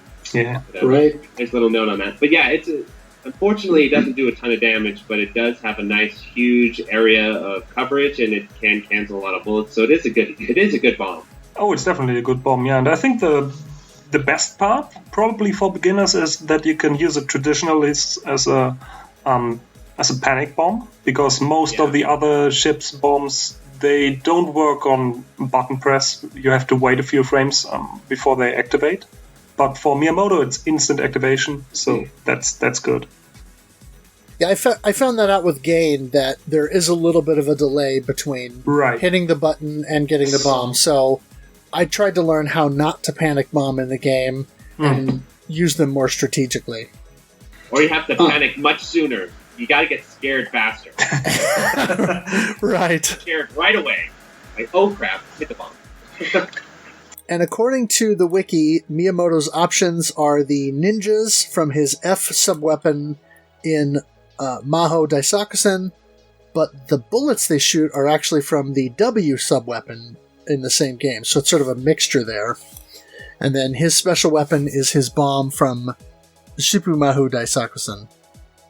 And then the final craft that you have is Bornum the Necromancer, flying the Golgodian, I believe. Similarly to the others, his forward shot becomes a 3-way at level 3 and a 5-way at level 5. His option shot is a special wide bullet, and then his special weapon is he summons a demon to attack an area in front of the ship. This also works similarly to a traditional bomb, which I found out when I was playing around with him earlier, and probably, I would say, maybe the closest to a traditional bomb style, but it also has additional area of effect with a sort of 4-way flames or whatever that comes out of the area of effect from the bomb. And his options and bullets that he shoots are his W subweapon from Maho Daisakusen, and then his special weapon is his bomb from Shippu Maho Daisakusen. So, what types does everyone like to use the best? I like to play C Moto, but in the future I might try to play ABC Moto more and see if I can get my hands around that increased movement speed, because it is pretty wild if you can get it to go. If you can macro around stuff you're not really able to with other ships, and so I'm a big fan of him. And I also am going to start playing some ABC Gain too. Those are my two favorite ships. Cool. I have played with Gain and Bornham, I think. Well, Gain, Bornham, and Wild Snail I think I've used most in the past. But I really want to give the weaker ships a try, because the whole game changes and you have to pay much more attention to certain enemies that you cannot kill that quickly. So I want to try Grasshopper and Flying Baron in the future. I think those would be interesting. What about you, Addicted? I started off with the Flying Baron, which didn't work out so well for me. I quickly got frustrated with it and moved on to the Wild Snail or the Golden Snail. However, I started out with Moto, and I ended up playing the ABC Moto because it reminds me so much of Stage 4 in Mushi, when you're constantly trying to dodge stuff left and right and get in there. I don't know, there's just something about having the feeling of constantly zipping around the screen that really appeals to me. And ABC Moto definitely does that. So I'll continue playing with ABC Moto and probably start up a game with the Golden Snail. Try and get some more practice in with that. Nice. Yeah, I think my first couple of credits were with or my first credit when I fired it up at the beginning of the month of January was the Silver Sword. Just default ship, default type. And I quickly found out that does not move fast enough for me, and I was getting knocked down pretty quickly. So once I kind of looked up the different styles or what have you, then I started to experiment a little bit more. So then I tried the ABC type of the first ship, and then I also messed around with the Golden Bat a little bit. But ultimately I settled on C-type Gain. I felt like ABC type might have been just a hair too fast for me, and I think Gain is just a little bit faster, or a decent amount faster than the default planes anyway. So I felt like his speed was already pretty decent right up front, but then I went with C-type to get that smaller hitbox. Speaking of which, I guess just a quick note. Definitely, if you haven't gone there already, go to the shmups.wiki page and search for Battle Garegga. There's actually a screenshot on the page there showing the hitbox sizes, and they're not too much different, but I think they're just different enough, there's just enough difference between the hitbox sizes between the A and B and then the C or ABC types that, it makes a difference. Here, I thought you were going to tell us to go to Galloping Ghost and play the arcade version. Right. All right, let's move on to the power-ups and items. Your shot power-up has 2 levels, small and large. The small power-ups increase the power level as multiple items are collected after the first power-up level. Full power-up items increase the shot power by 1 full level, up to a maximum of 5 levels. And I'm going to go with Mark's suggestion on here. You want to, by and large, avoid getting the smaller power-up levels and go for the larger power-up levels, as getting the smaller power-up levels will keep increasing your rank and making the game a lot harder. Yeah, except for the first one. If you grab the first small power-up item when you start, you'll immediately jump up to level 2. And so, I think generally speaking, that's probably okay to do, because you can immediately get that boost in shot power, but then, not have to wait for a large power item to do it. And similar to shot power-ups, we also have weapon or bomb fragments that appear as small and large. The small weapon fragments give the ship a partial weapon bomb usage, and collecting 40 of these awards a large full weapon usage. Power ships can stock 4 full weapon uses and 40 small weapon fragments, for a total of 5 full weapon bomb uses. And believe me, with everything out there, you're going to need them. All right, moving on to options. Each option will grant a player one ship option, up to a maximum of 4. The medals are strictly a point-based item. Medal value increases as the player collects them, with some time in between spawning the medals. The medal value starts at 100 points and increments by 100 points up to 1,000 points, and then by 1,000 points up to the maximum value of 10k. The medal chain can be maintained as long as there's at least one high-value medal is collected before it falls off the screen. If the last high-value medal falls off the screen, the value resets back to 100 points. Some background scenery can be destroyed with special bombs to reveal menus, such as we talked about on the beginning of Stage 3. Maybe we should start calling them metal bunkers. The drop order, which is taken from the shmups.wiki page. Popcorn enemies may drop items when destroyed. Under normal circumstances, every 5th enemy destroyed will drop an item. However, in Stage 3, 5, and 6, grounded popcorn enemies appear which are guaranteed to drop items. When an enemy drops an item, the item dropped is determined according to a specific order, governed by the following table. And the first one is, and those are small. Looks like a power-up item there. Yep. And the second one is a medal. Was it a 10k medal? Well, it's just a medal. Medal, okay. Followed by another small power-up, followed by another medal, and then followed by a bomb fragment. No, an option. That's an option. I'm sorry. Right, and it sort of repeats that sequence 3 more times, and then the final sequence is the same, except for the last item in the sequence, instead of being an option, will be the large power-up item. And then it starts that whole thing over again, where it's small power-up, medal, small power-up, medal, option. And so it kind of repeats that pattern. And so now we are moving on to rank. And I think that if there were 2 things that were asked what define Garegga, rank and options would be my answer. If you take away a rank entirely like you have in super easy mode, it sort of takes all the teeth out of the game. Yeah, the rank's a big deal. Well, I wouldn't say all the teeth, but it certainly makes it a lot more manageable. Well, it's so much, in fact, that according to Digital Press, a lot of players would pull the plug on the machine and then start or recycle the power on the machine because it instantly resets the rank back down to the easiest level. Oh. So there's an arcade trick. If you ever see somebody pull the plug on a Garegga machine, they're just doing it so they can help themselves out. That's funny. Yeah, I've heard about that, though. All right, so let's go into rank here. The game features an adjustable difficulty system rank. I would love to see like an actual name for this given on here. And I don't want to call it gank or something. Garegga gank.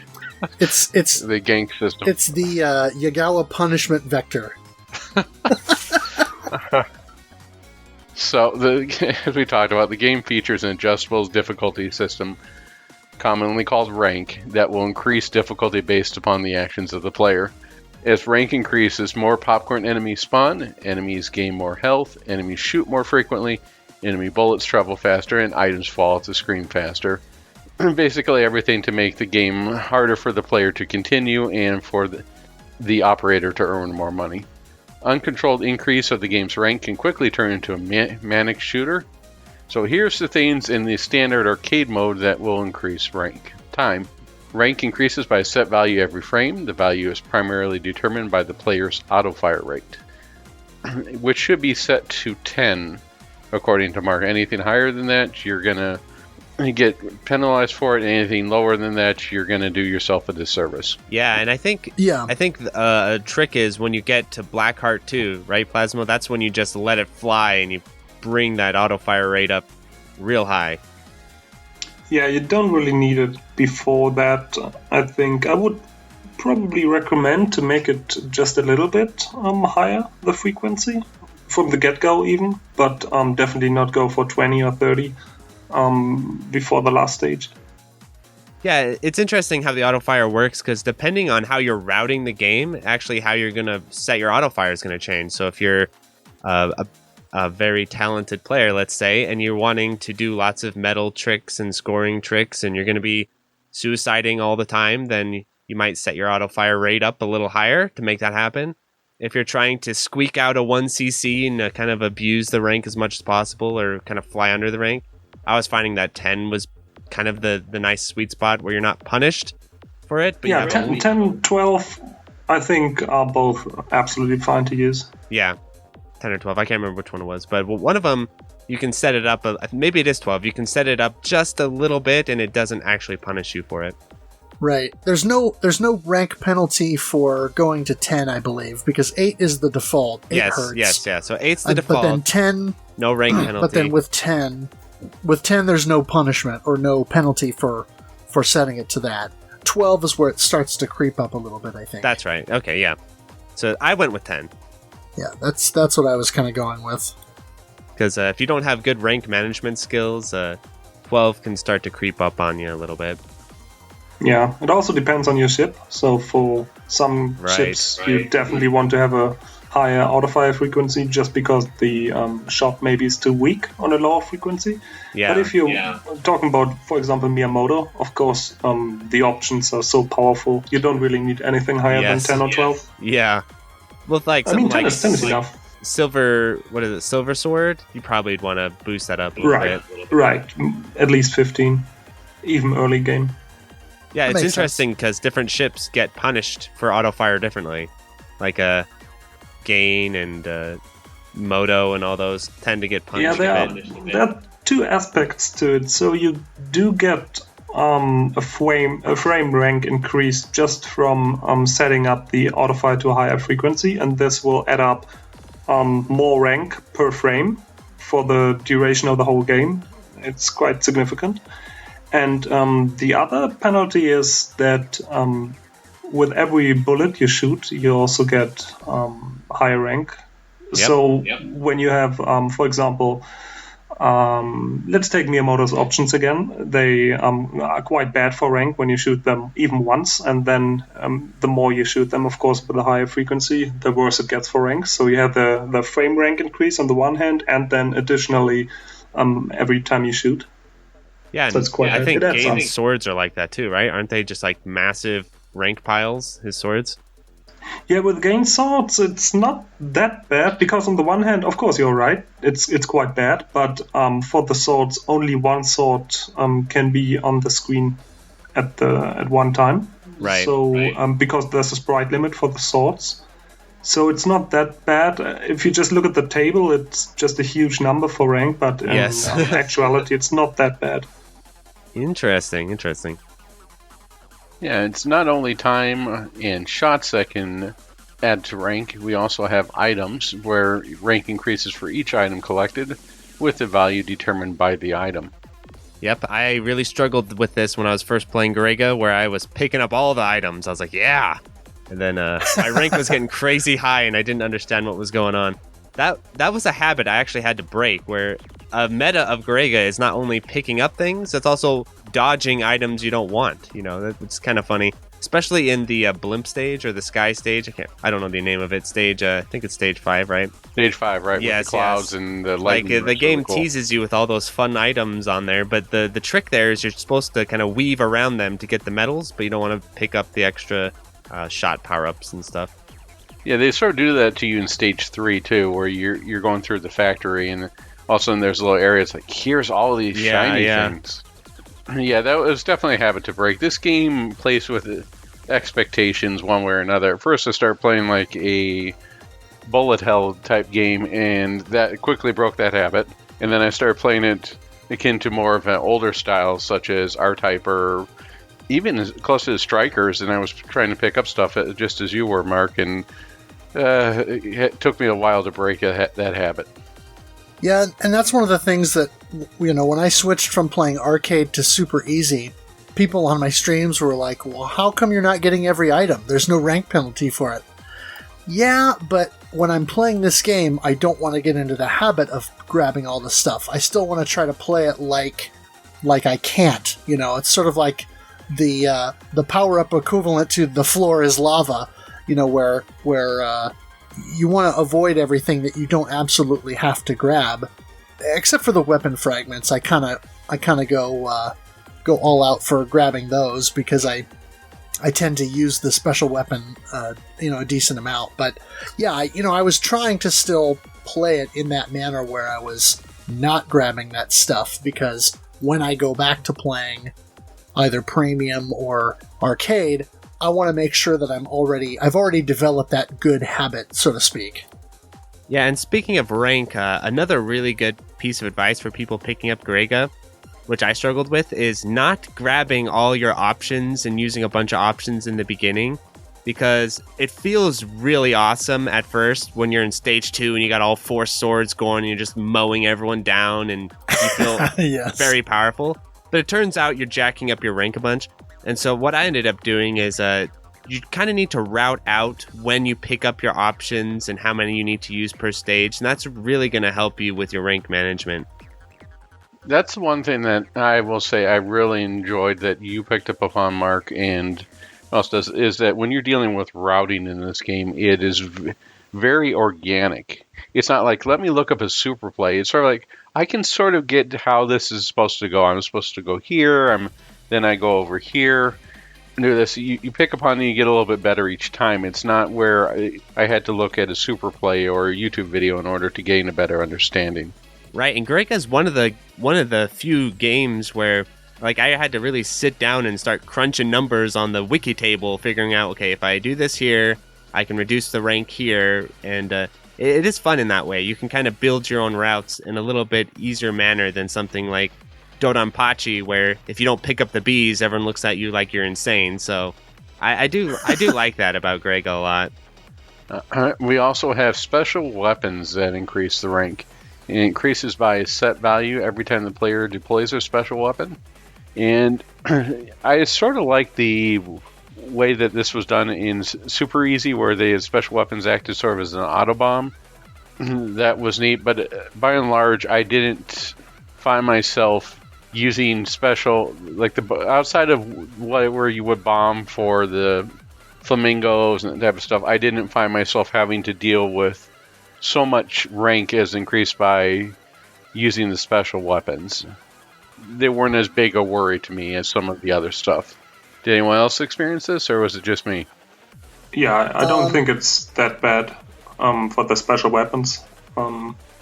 You're basically supposed to get them all the time, right? Like, I don't know if do people sometimes avoid those, or I always figured you kind of just want special weapons always.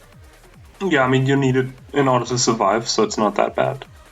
And they get you lots of points, too, in different scenarios.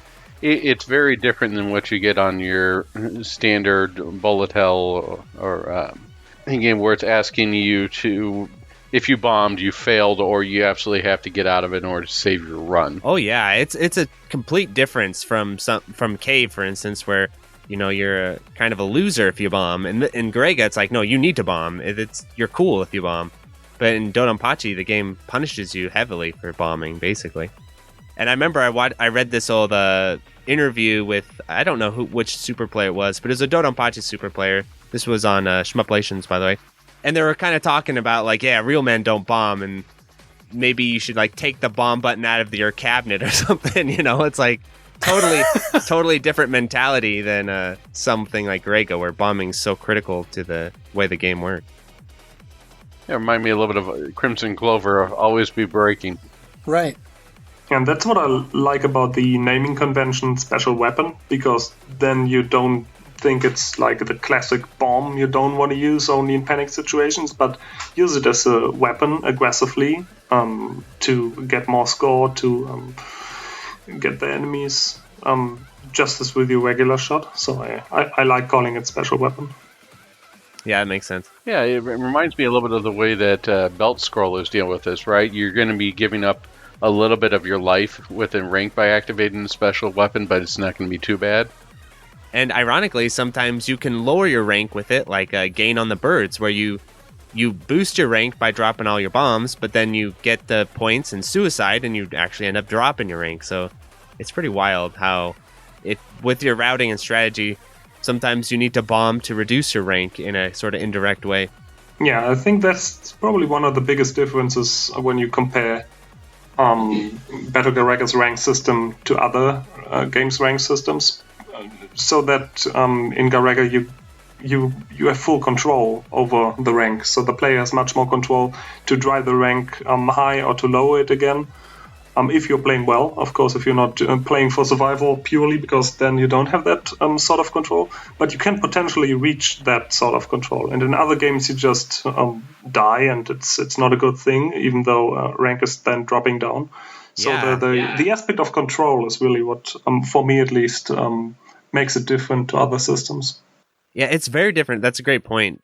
For instance, in Dodonpachi DOJ, whatever, how you pronounce the Japanese version, in that game, it has a rank system like Garegga, and you can kind of compare it, but the difference is that you don't manipulate that rank system for scoring whatsoever, because it's basically, if you die, you just lost your points. There's no sort of, where in Garegga you die, but then you're actually manipulating rank for further scoring in the future. Whereas in Dodonpachi DOJ, if you die, the rank's like, hey, you suck, sorry, we'll drop the rank down. But there's no sort of like high-level manipulation or anything. It's just basically, can you stay on the treadmill while it gets faster and faster and faster? So yeah, you just have to take the rank increase, basically. And in Garegga and other Yagawa's games, you can decide whether you want to take the rank increase and what to do with it. Maybe use it to your advantage and then cash in and get low rank again, as you said with the birds and suiciding again. So it all depends, really. You have much more control and freedom over it. Yeah, we could talk endlessly about Garegga rank. It's quite the package. That's why it's so famous, I think, because it's very interesting how it can affect the player's experience. Yeah, it's totally unlike anything else you play. It doesn't play like a bullet hell, but it doesn't play like a standard STG either. It's its own thing, which is in a field of everyone trying to do something and where everything feels like it's been done. It's something different, and that's what I think draws everyone to it. So, losing, as we spoke about earlier, losing a life will decrease the rank. The fewer lives the player has when they die, the more rank is decreased. Thus, the game rewards a player who doesn't stock up on too many lives at a time by more drastically reducing its difficulty. And usually you want to try and have about one life in reserve, or to keep the rank at a pretty good pace. Do you concur with that, Mark? Yeah, and I would say it's really interesting, again, how this can affect your routing and stuff, and how you can play with this a little bit. Because, for instance, I was under the false impression for a long time that there's just kind of like this static punishing factor that kicks in as soon as you get 3 extends. I thought the game would just like throw rank at you once you did that. But the way it actually works, like you're saying, is that it just decreases your rank less when you die if you have more extends in reserve. So with that difference, you actually can kind of play with it a little bit, where in the early game, you can play risky, right? And maybe have no extends or just like 1 extend, and as soon as you get it, suicide it to get maximum amount of rank decrease. But then the further you get, like the cloud stage, for instance, this is where you start saying, okay, now let's start stocking up on extends now. So from that stage, I stopped suiciding and started stocking up on them. So that's why the rank graph in the port is also so useful, because it can really help you kind of plan out what you're going to do with your rank. And you can manipulate this, like Plasmo was saying, like in Garegga, you can always be manipulating and playing with your rank a little bit.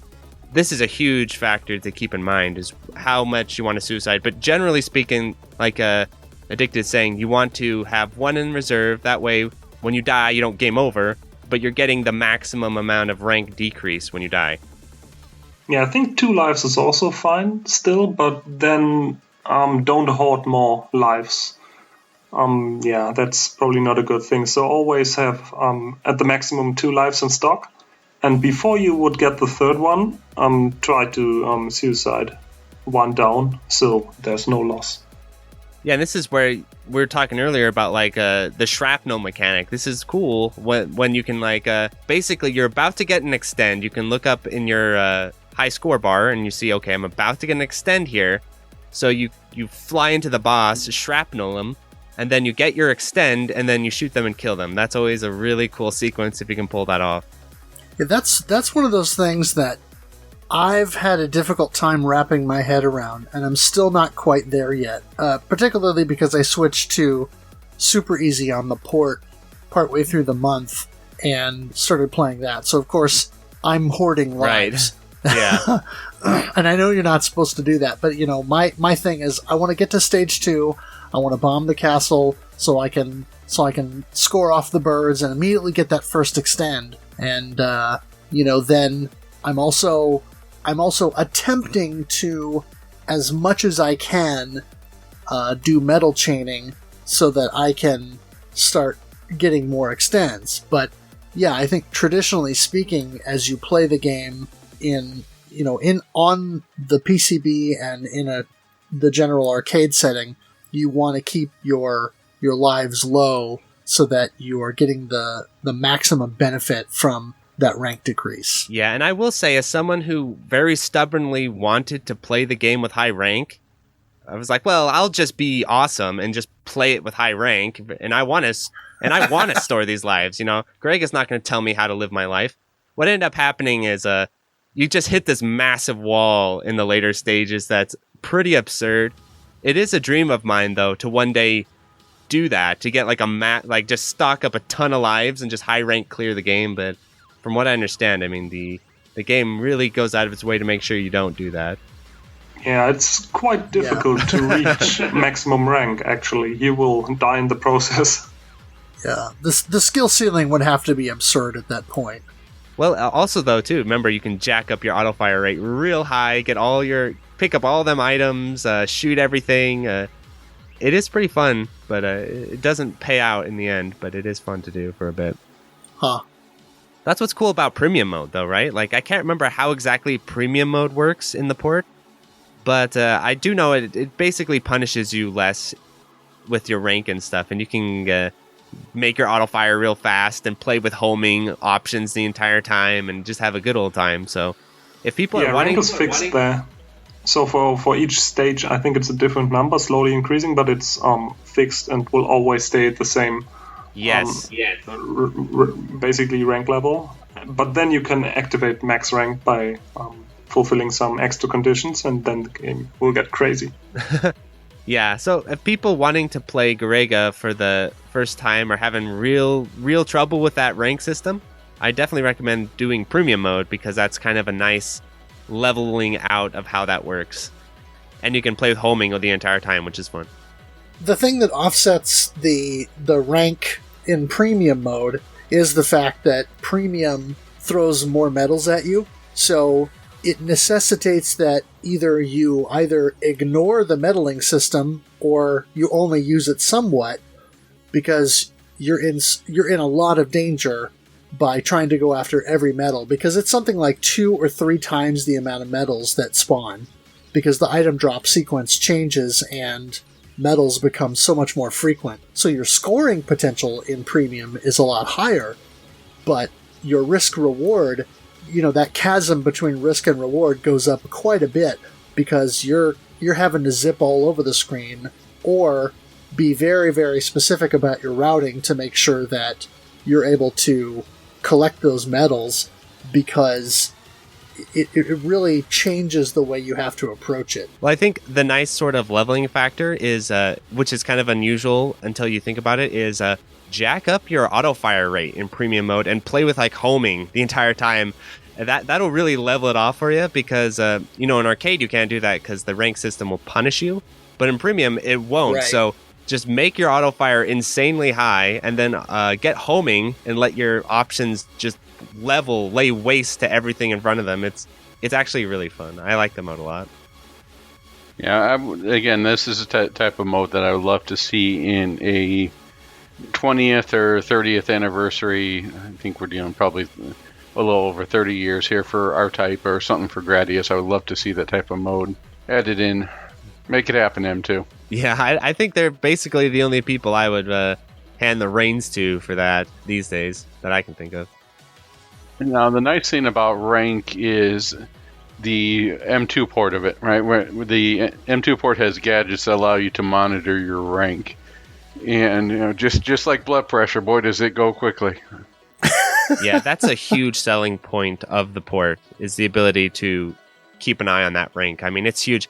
Actually, there was a little bit of a discussion around this, Plasmo, I remember having, where can people who are playing on the port for like high scores have that rank graph on or not? Because it is an advantage over the arcade version where you had to basically summarize or mentally count your rank or whatever. Yeah, on a very, very high skill level, it does matter, and I would say being able to look at your rank progression is an advantage. But usually, like for the mortals, it doesn't really matter. Yeah. If you're going for the world record, then maybe, yeah, it matters. I like the way you put that, for the mortals. Yeah, for the shmuppers out there. The high score gameplay of Garegga is a completely different beast than something like my 1cc with Moto, right? It's like a whole nother playing field. Yeah, different game. Yep. So overall, if you want to keep your rank under control, you want to have no more than 2 extra lives. Ideally, try to stay 1. And suicide right before gaining extra life from scoring. Try to limit yourself to 2 options and power up the main shot slowly with large shot icons. Don't set the auto fire rate higher than 10 hertz. Don't pick up excess items, including small weapon fragments. It's really all you need, or just a small handful for safely bombing. Yeah, and focus on the full power-up items rather than the small ones. Yep. Right. And then do not fire when there are no enemies on the screen. Oh, yeah. Good bit of advice there. Something I struggled with at first, too. I think this overview to simplify the rank system gets way too little attention. So this is the key to enjoying Garegga, basically. There's this whole fetishism around the super complexity of Garegga and the rank system and all those numbers. But that really doesn't matter. If you're going all out and if you're shooting for world record tier scores, of course, then you have to look at those numbers. But usually if you just take a look at those simple strategies that you've just told us here, it's enough. When you follow this, you're good to go. You don't have to look into the rank system too much. Yeah, people really... I think it's just because it's fun to kind of talk about how crazy the rank system is, and it's also, I think, kind of a nice little way to rationalize why you're getting completely demolished by this game. It's like, okay, I got completely destroyed by stage 5, but the rank. It's like, okay, there might be some other factors going on here, but okay. Yeah, I think the overemphasis on the rank system and the complexity of the game puts a lot of players off, who cannot really then just simply enjoy the game because they think there's like so much of this invisible system in the background they don't get, and that's why they die. I don't think it's particularly helpful to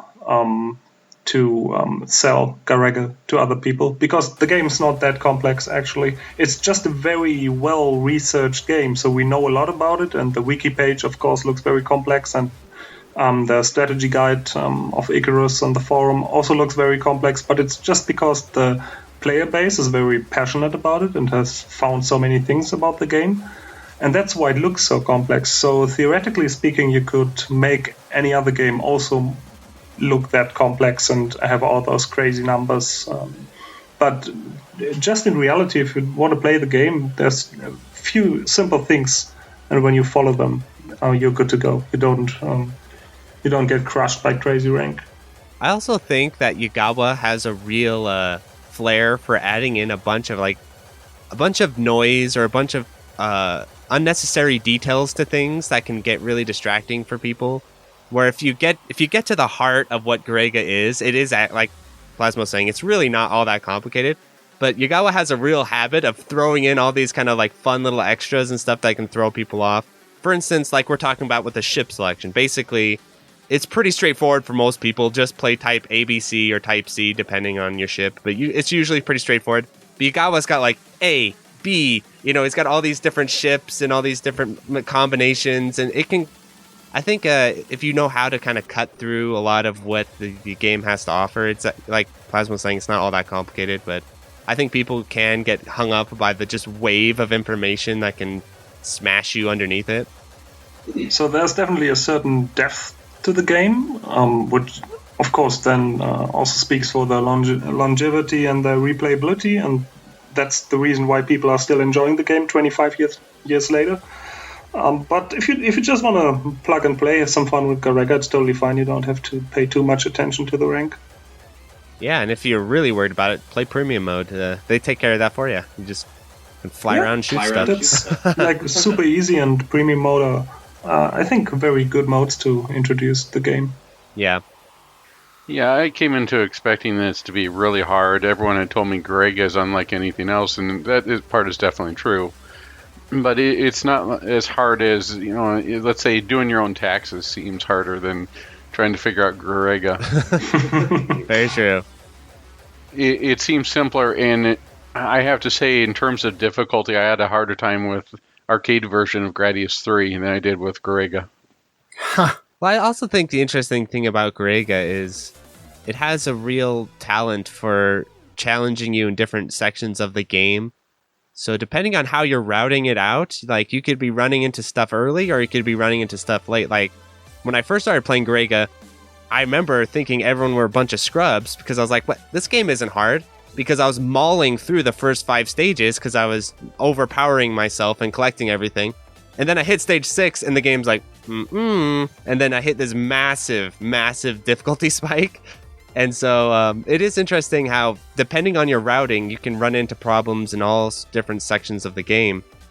Yeah, it's all about balance and finding that balance within your different set of variables, like what ship you're choosing, where you're going to get your medals and stuff, and that really keeps the game interesting and unique and people coming back to it. Speaking of coming back here, let's talk about the extends. The extends, or the 1-ups, are awarded for every 1 million points. There's also a hidden extend in stage 3. And they're... Yeah. Sorry, go ahead. Does anybody know where that's at? Yeah, it's inside that robo scooter thing at the start, or in the middle of the stage. I don't know what it is. It's like a little tank thing. You have to let it survive until the very end of the stage or near the end of the stage, and then it parks itself. And you have to blow it up when it's parked, and then you'll get the extend inside it. Okay, that I did not know. It is a very elaborate hidden extend. It is pretty elaborate, but it's pretty cool. Yeah, you also have to destroy the side turrets completely, I think. Yes. Then destroy the main body only after it has come to a halt. So it's kind of tricky to do. It's not easy. Okay. Oh, but when you have the PS4 gadgets activated, you can see the HP of this hover tank, and this will help you a lot. So this is where the PS4 players have a great advantage over arcade players. Yep. And then once you learn it, you can kind of, if you want to turn the gadget off, you can, or just keep it on. Yeah, that health gauge is also a hugely beneficial gadget in Garegga. Yep. Nice. And there are other modes for those masochists out there. We can do and have a harder difficulty. Hold A and press start. The starting rank is 43.2. The extended mode, by holding B and pressing start, 2 loops. Loop 1 with standard rank and loop 2 starting at the harder rank of 43.2. Well, that's crazy. Yep, and the special mode. Hold A and B and press start.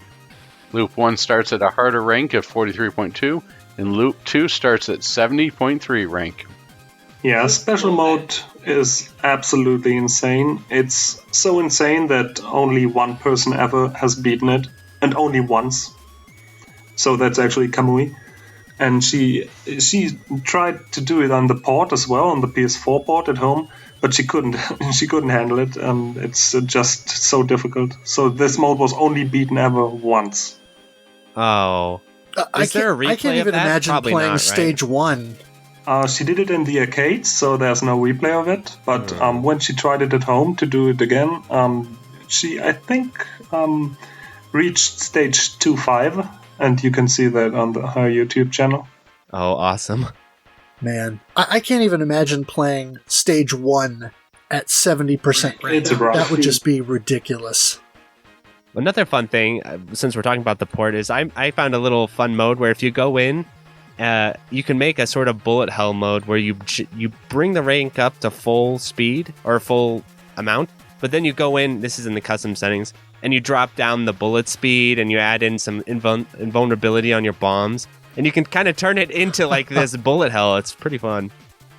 That's an interesting detail.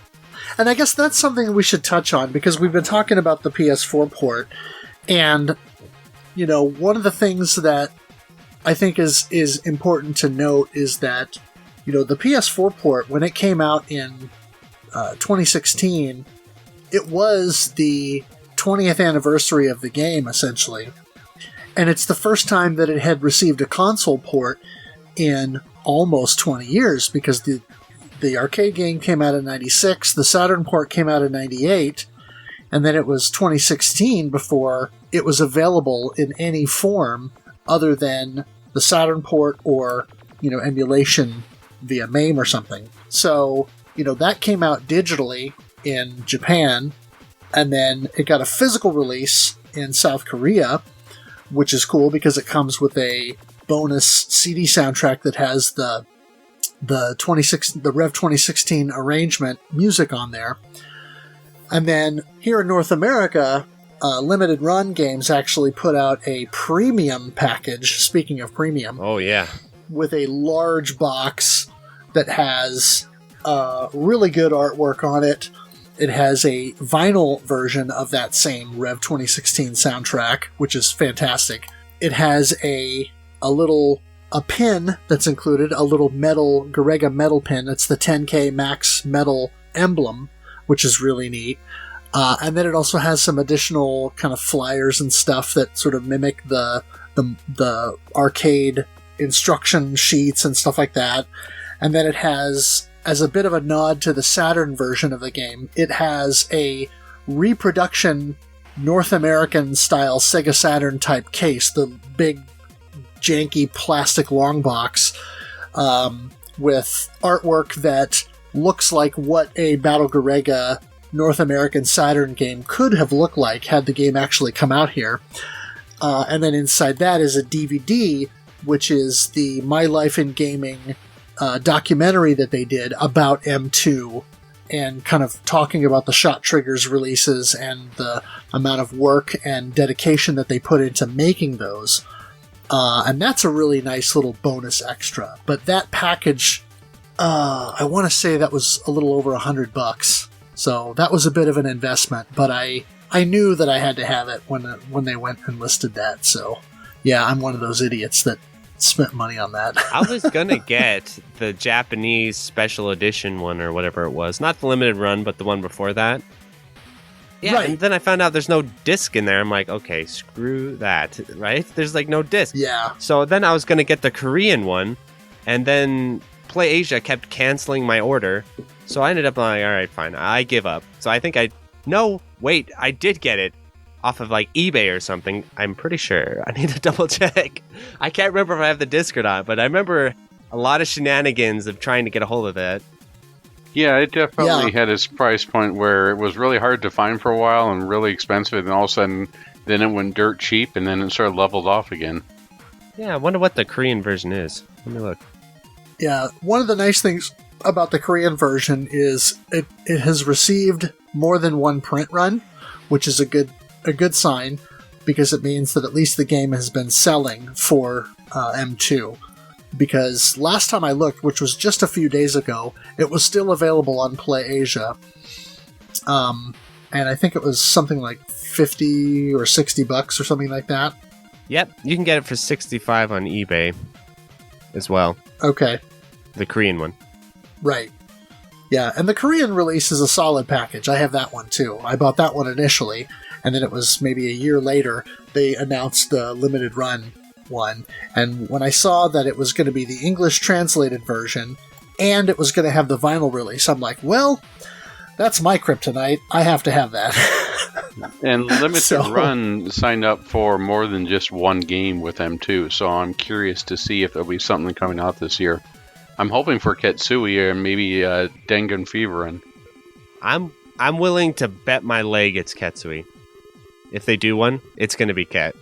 Ketsui would be a good bet, although I believe it's Josh Fairhurst, if I'm thinking right, from Limited Run, has stated on Twitter that he has been working to try and get both Danganronpa and Maho Daisaku-sen or Sorcerer Striker so that those can be released. So, well, the issue with those is, well, Dangan's possible. The issue with Maho is there's no English translation, right? So he'd have to get M2 to translate it. And right. Ketsui has an English translation now, so I mean it does now. Lining up. So that definitely makes Ketsui a strong release candidate. And even though I already bought the original Japanese release, that would be an easy double dip for me, just because of how good a game it is and how much easier it would be to play with translated menus. Yeah, I was thinking about the same thing too, because I've been going back and forth from my parents' house and my house, and my brother has a PS4, so I could actually put a disc to use by carrying it over there and putting it in his PS4. So if they release the PS4 one, I might buy it. If it's going to be like $1 billion or whatever, but if it's like a fair price, I'll buy it. Yeah, but I mean, the Limited Run package for all of its excess, which I sort of enjoy, I am glad that they did it, and that, at least we got one of these games in this kind of form where, it's preserved, and to me, it's a landmark because Garegga finally got a Western release, if you will, in a real form, not just a digital, here, go download it on the eShop or PSN or whatever, but, it's something I can hold in my hand that says, yes, I can pop this into my system and play Garegga. It was really cool to finally have that. I like what Limited Run does and stuff, and I like that they did one for Garegga. My biggest issue has been just sometimes I just can't buy them because they're so expensive, but if I have the money on me, I might buy it. It's all comes down to what's in my pocket at the time. Right. Yep, I understand.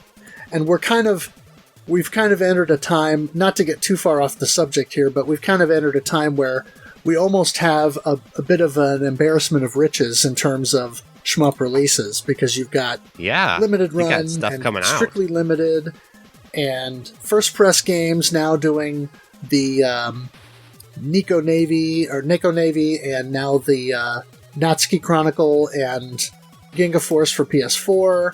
You've got several of these publishers now that are doing these short runs. So for guys like myself who want to have that physical product in hand, you kind of have to plan and budget your gaming dollars accordingly and determine what you want and what stuff you can kind of let pass you by. Yeah. There've been a couple of physical shmup releases from smaller publishers I've had to let go, that I've had to pass up on. But then some of these, then when I budget the money for it, then, okay, well, I can budget the little bit extra so I can get the limited edition or whatever with the CD soundtrack and that kind of a stuff, because I'm a sucker for those kinds of things. So, well, if they ever do a Dodonpachi release, and they release some extra premium Wowzer Dodonpachi version that has has Ikeda's notebook from high school where he's, drawing pictures of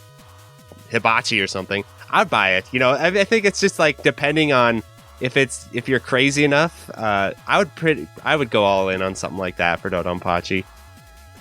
Sure. Heck, if it came with a button that said Dodonpachi, yeah, I would buy it. Yeah. Yeah. All right. Well, now that we went off on that tangent, would you like to talk about the graphics? Yeah. I really like the design of the game. It's kind of got a bit of a steampunk feel to it, but not fully. It's almost like it sort of commits to the steampunk aesthetic, but it doesn't go all in, because there's other designs that are more kind of straight up mechanical. So it's an interesting mix. I'm gonna put a bold statement out here. I would say that Garegga is probably the best shmup as far as graphical design, or among the best. It's really high up there for me, I feel like. And whenever I look at game, I find myself talking about Garegga's graphical design in videos that have nothing to do with Garegga a lot, just because it's such a great example of attention to detail, style, aesthetic, almost to a fault, right? With like the non-colored bullets. But outside of that, I definitely would put Garegga up there as one of the best visually made shmups ever. Yes, definitely have to agree here. And I really like about Garegga that it's, the dark and grimy atmosphere and everything looks so dirty and shrapnel everywhere, stuff blowing up and smoke.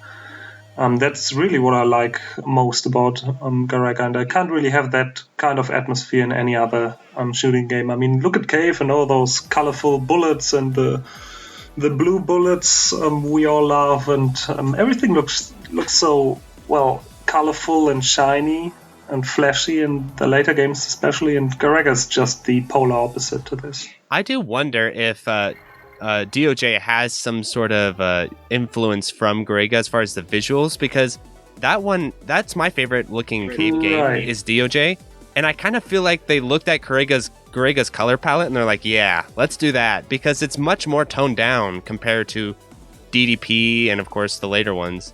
It has that sort of like steampunk, I don't know what, like World War II but in the future style to it, especially Garegga. So yeah, I think me and Plasmo have very strong similar taste in this regard. That I'm a huge fan of the style of Garegga, and also the attention to detail is pretty ridiculous at times, where you'll see like little things they add in here and there.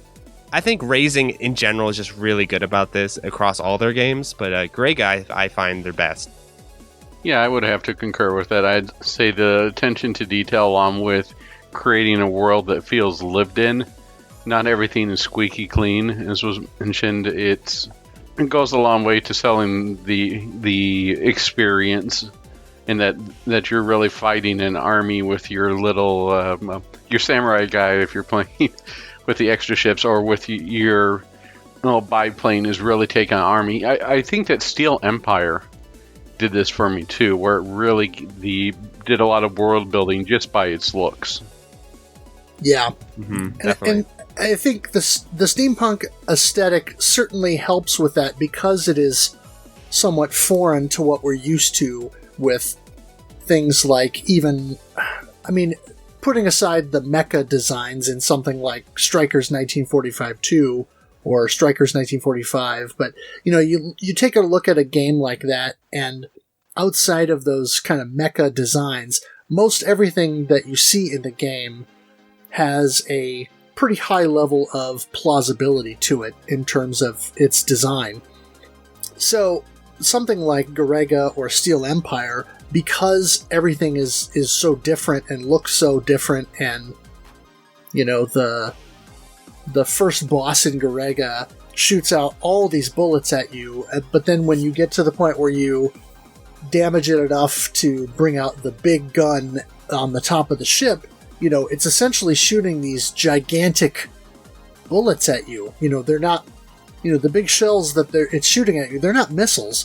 They're like really, really, really big bullets that you would shoot out of a rifle. Yeah. But they're just huge. Yeah, they're giant, sniper bullets that blow up cities, I guess. Yeah. So it's just a very different approach, and it lends itself well, like you said, Addicted, to world building, where it's sort of transporting you into this other place that is sort of a retro future kind of pastiche, but it's definitely its own thing. Someone should make a Battle Garegga film. Wouldn't that be awesome? Like Christopher Nolan. It's like, you know what? Let's make a Battle Garegga movie. Let's make it happen. That would be cool. Yeah, I've thought about what you could do with something like that. Would you want to do it as a film, or would you want to do like an anime kind of a thing? I would want like a Christopher Nolan. What was that movie Christopher Nolan did before the pandemic and everything? That was like a World War I movie. Dunkirk. Yeah, something like that. That would be pretty cool.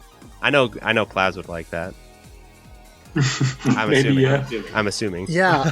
when Garegga's in the title, yeah. Yeah, I quite liked Dunkirk, so I could get on board for something like that.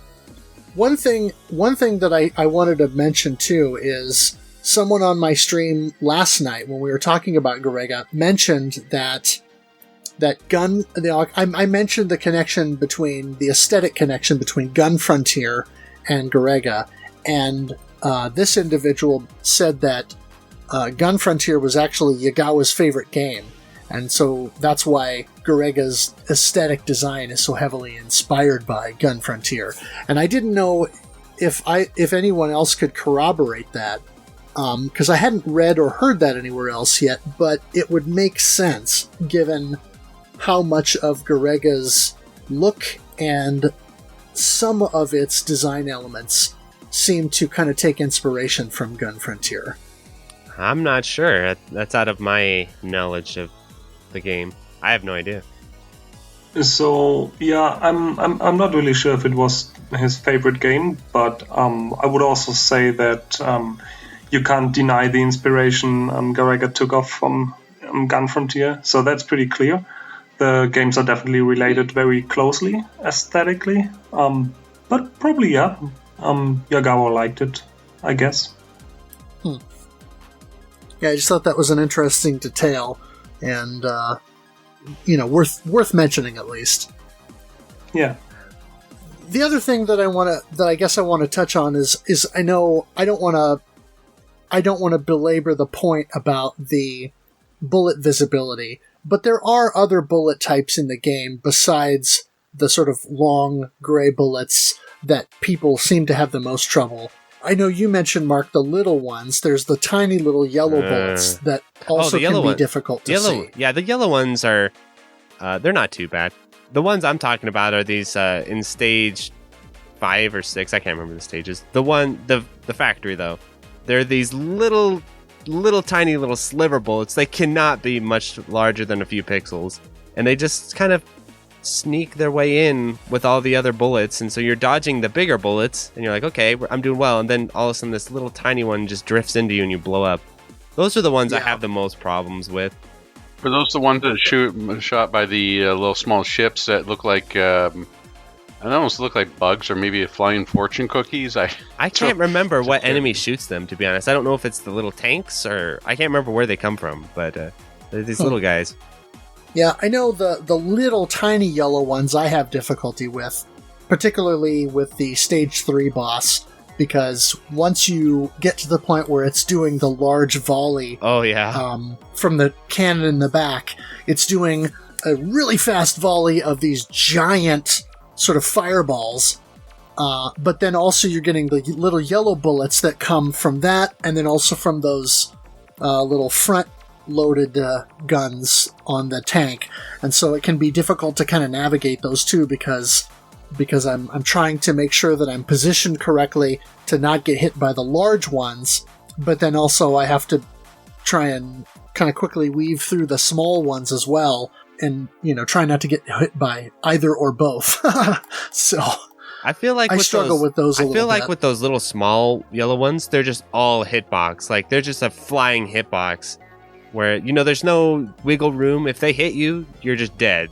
That's how I always feel about those little yellow ones. Is they're small, but they pack a real punishing hit if they get on you. Whereas normally with bullets you have a little bit of a leeway with the sprite or whatever, but I feel like with those little yellow ones, the entire sprite is a hitbox basically. Yeah, I'm wondering about that with some of the bullet types, because obviously with cave games, you've got some things that the entire bullet sprite is not going to damage you. Oh yeah. Where certain bullet types, where they're orbs, for example, they might be 2 or 3 colors, like a 2-tone purple or a 2-tone blue or whatever, and it's only the inner portion that has a hurt box that can damage your ship or whatever. So I'm wondering how much of that is present in Garegga, or if this was an idea that sort of came about around this time with something like Donpachi and started to be more fully implemented later in stuff like Dodonpachi or Mushihime-sama or those kinds of things. For the most part, I feel like the bullets, at least from my experience, are all pretty dense, where if the sprite tags you, you're done. You know, you don't have too much wiggle room on those. You never know, though. I mean, there could be some of them that might be a little bit more forgiving in places, but yeah, it's kind of difficult to say. But I think so too. So the hitbox and the sprite image probably are quite close to each other.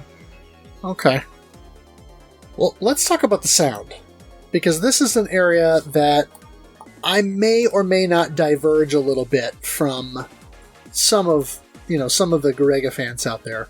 One thing I am in agreement with a lot of people is that this is an iconic soundtrack, and Manabu Namiki really made something that is catchy and memorable and fun to listen to, even outside of the game.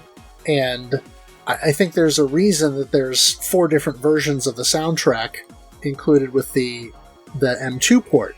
And in particular, I think my favorite of the remixes is the Rev 2016 mix that Manabu Namiki did himself, because it stays the closest to the arcade version while also sounding updated and a little bit more robust, with maybe some slight different, I guess you call them instrument choices, that just make it sound a little less like a mid-90s arcade game and a little bit more like something that you would play outside of the game. The Saturn mix, the first time I heard it, I didn't like it. I thought, this doesn't sound like it fits. But when I started playing with it more, and I listened to it more, I kind of got what they were going for. Sort of a more jazzy, contemporary kind of feel for the game. It doesn't fit with the steampunk aesthetic of the game any better than the original soundtrack did, but it's sort of an interesting take on the soundtrack. The one exception to that would be the boss theme. I think is a little bit too understated in the Saturn mix, and it's almost too quiet. So you really don't get that kind of pulsating, throbbing bass line and, the more kind of cold sound that you get from the arcade and the Rev 2016 mix that sort of kind of hypes you up for the boss fight. I feel like the boss theme is almost too slight in the Saturn version. But otherwise, it's kind of grown on me, for sure. Yeah, I like the Saturn version. I play with it pretty often. I like the funkier sound, though. It's like, hey, it's a little bit more upbeat and funky, like you're saying. Yeah. The Perfect Mix, I didn't listen to that one that much, and I don't know who did that one, but it didn't seem different enough or unique enough among, what was already available to really listen to it a whole lot while I played. I'm going to have to give the Perfect Mix another listen, because I think the idea of it was, from what I can tell listening to it, is like sort of just like a remaster, like an actual remaster. Maybe they just play with the levels a little bit, play with the balancing a bit, make the bass just right and stuff. I'll have to give it another listen and see, but yeah, I usually don't listen to it all that often. The Perfect Mix is the one that I think defaults to when you play Premium, but where I'm gonna potentially diverge from other, from fans of the game is the sound effects. Generally speaking, I think are kind of weak. And I say that in the sense that one of the sort of visceral pleasures of playing shooting games is the sound. And I'm a big sound guy because I'm a big music guy, but I also appreciate sound design and being able to kind of have the sound be part of the overall experience of a game and sort of helping to immerse you into the experience. A lot of the sound effects in Garegga are very understated, like your shot sound or whatever is so slight that you can barely hear it. Now, I prefer that to games that older 8-bit games and things like that, where the sound effect for shooting is so piercing and overpowering that you hear that over the music. But it almost seems like a game with such style, like Garegga, should maybe have sound effects that are a little bit more, I don't know, intense, or, I don't know, explosions don't seem as crunchy or punchy as maybe they could be. So, I don't know. What do you guys think? I think the idea is that because the sound of the soundtrack is so like Detroit techno or whatever, and they're really bringing out the bass in the soundtrack, they probably didn't want to cloud up the bass channels too much with all these, like low crunches and all that kind of stuff. So yeah, it kind of has I was just listening to some of the sound effects while you're talking. It does have a higher end to the sound effects where they're a little bit more in the mid range and stuff.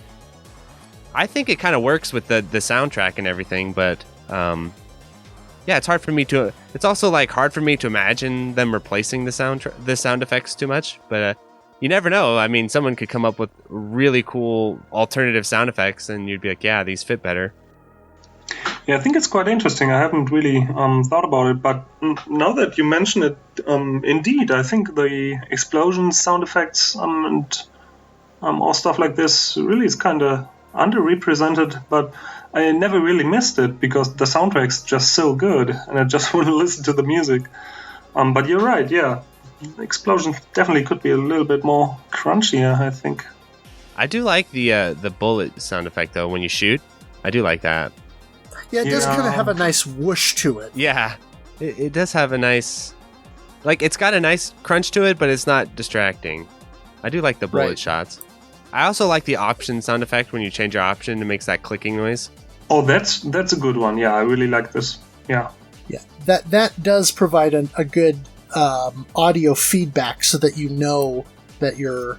it's not just the visual representation of the options moving on screen, but you get that audio feedback as well. So that is a nice touch. It's a good point. What about you, Addicted?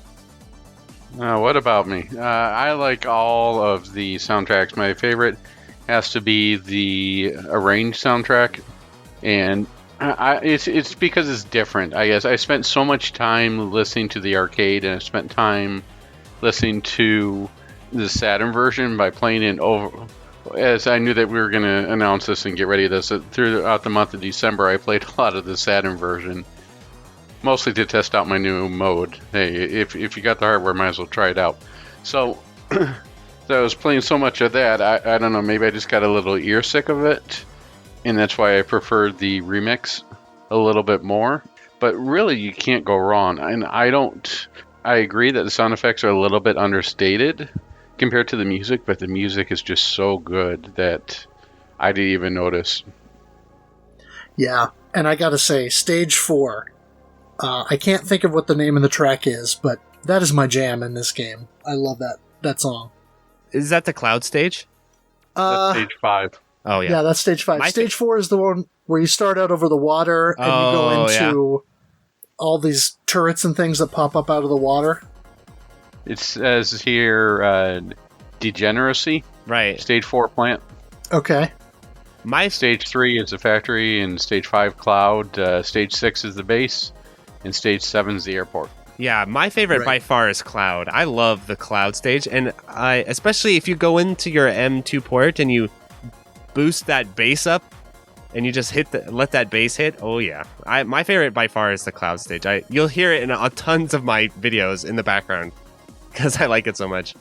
Cloud stage is my favorite by far. I mean, the music's great in that stage, along with the visual effect. I don't like it so much in the Saturn version. I think that the lightning and the way the clouds move is a little bit understated, but the arcade version really does a visual number on it.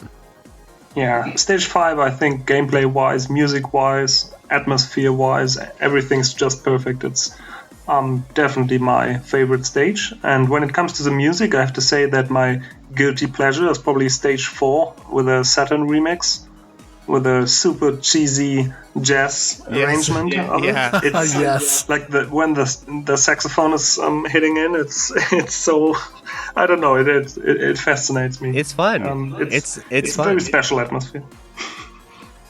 Very nice. There's nowhere on way to Garegga. That's true. Well, let's move into scoring then. And, maybe just talk a little bit about the best way to approach scoring. I dropped some info from the shmups.wiki page again. Shout out to the wiki team. I mean, obviously, item collection, you're going to get points for. But as we've noted, from a rank and survivability standpoint, you really don't want to gather too many items. So while that is a technique for scoring, it's probably only really more useful for playing the port, either in super easy or on premium mode. When you're actually playing the arcade game, you kind of want to avoid picking up as many items as you can. It says here, damage optimization. So many enemies throughout the game will award different point values depending on whether they are destroyed with a special weapon or a standard non-penetrating shot. In addition, many enemies will drop set items under special conditions, often metals or valuable resources. So kind of getting back to your earlier point, Plasmo, about how the game can seem like it's impenetrable or it's overly complex. This is one of those things that I read on the wiki and then think, okay, so what are some of these conditions and what are some of these things? And then it makes it seem like, wow, scoring in a game like this is going to be a job unto itself. So I'm wondering if you have any insight into this in terms of, are there any known factors like this with certain enemy types or specific spots in the game where you should always use your special weapon or make sure that you're taking out a certain enemy with your option weapon, for example, rather than a regular shot? Are there good examples of this that players can take and use in their routing? Yeah, unfortunately, you cannot predict this at all. So the enemies have fixed values, and sometimes they differ whether you destroy them with your regular shot or, for example, with a penetrating shot. So this makes a difference for scoring, definitely. I would say there are not too many enemies that differ in values. Some bosses and boss parts do, so it matters a little bit more there, I would say, very generally speaking. But yeah, this is definitely where the depth comes in. So this aspect of the scoring system is a little bit more complex, needs a little bit more learning. Stuff like picking up medals is straightforward, right? Just pick up the medals. But when it comes to what's called here damage optimization, then it becomes a little bit more complicated indeed. Yeah. Okay. Yeah, that was something I was curious about, because one of the things when I was playing throughout the course of the month, one of the things I noticed in Stage 2 with the Stage 2 boss, if I approach that boss in a specific way, for example, if I get up close to the boss and I'm along the right side, kind of shooting at the outer ring of, I don't even know what you call them, that it will almost always start off with the blue laser thing. But if I hang back at the back of the screen, or I'm somewhere else and I approach it in a different way, it may start out by shooting out all kinds of bullets and things at me instead. And so I didn't know how much of that... Oh, that's random, actually. The boss just selects one of 3 patterns at random, so you cannot control it no matter what you do. Okay, so it's RNG then. Yeah, it's basically RNG, and it's not really connected to how you approach the boss and whether you're hitting it with piercing or non-piercing bullets and stuff like that. I think all the values of the different parts of the boss, I think, should be the same. Yeah, but it's an awfully complicated section of the game. I think when you watched the, what was it, like 7-hour long commentary video we've made on Battle Garegga, we've spent at least 1 or 2 hours alone on Stage 2 boss, because this section is just awfully complex. Gosh. Yeah, that boss can be an early wall for sure. Yes. And here I am, just blowing it up every time I play. Well, bully for you, Mark. I know, right? I'm missing out. I do know when I play Garegga, I need to start learning the scoring better. I think it's better to refer to Plasmo for the scoring because my understanding is pretty simple. It's just collect medals. When you die, you make sure you don't drop your medal chain when you die. I think that's the extent of my scoring, to be honest. Sure. Well, and I mean, I know there's things like milking with bosses, picking them apart. That's something I was doing with the stage 1 boss, was trying to learn very specifically to take out those, the two cannons on the underside of the wings first, or take out I guess there's the 2 spread cannons that kind of are at the center of the plane. I try to take out the right one first, once I take out the fins or whatever going along. That way I'm cutting down on the amount of crap it's throwing at me. Then I'll take out the cannons that shoot out from the bottom of the wings, and then once I've got one of those down, then there's another cannon or whatever that shoots out from the back of the propeller portion, and you can shoot down those bullets as it shoots out at you, and so you can kind of milk some extra points by doing that. And you can do that on both sides. And then you can also, when you take out the second of those spread cannons that's at the center of the ship, and then you get that big cannon to come out, then you can make sure that you destroy that cannon, and then you kind of get a final pattern of spread shots that come out.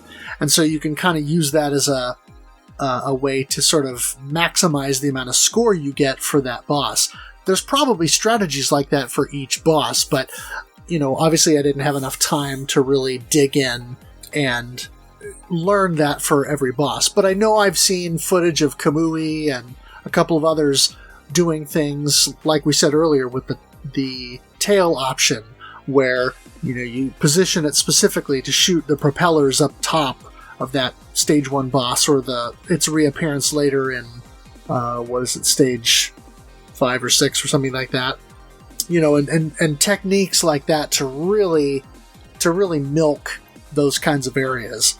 Or there are other places where you can get tick points for shooting a part of a boss that can't be damaged but can still be hit, and so you can continue to eke out more points by doing that.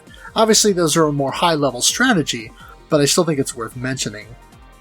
The other thing is we kind of mentioned it before. Mark, you made mention of the stage 3 there at the beginning, where you blow up the sort of lattice work or whatever that's along the bottom there, and that'll reveal medals. There are lots of places in the game to do that.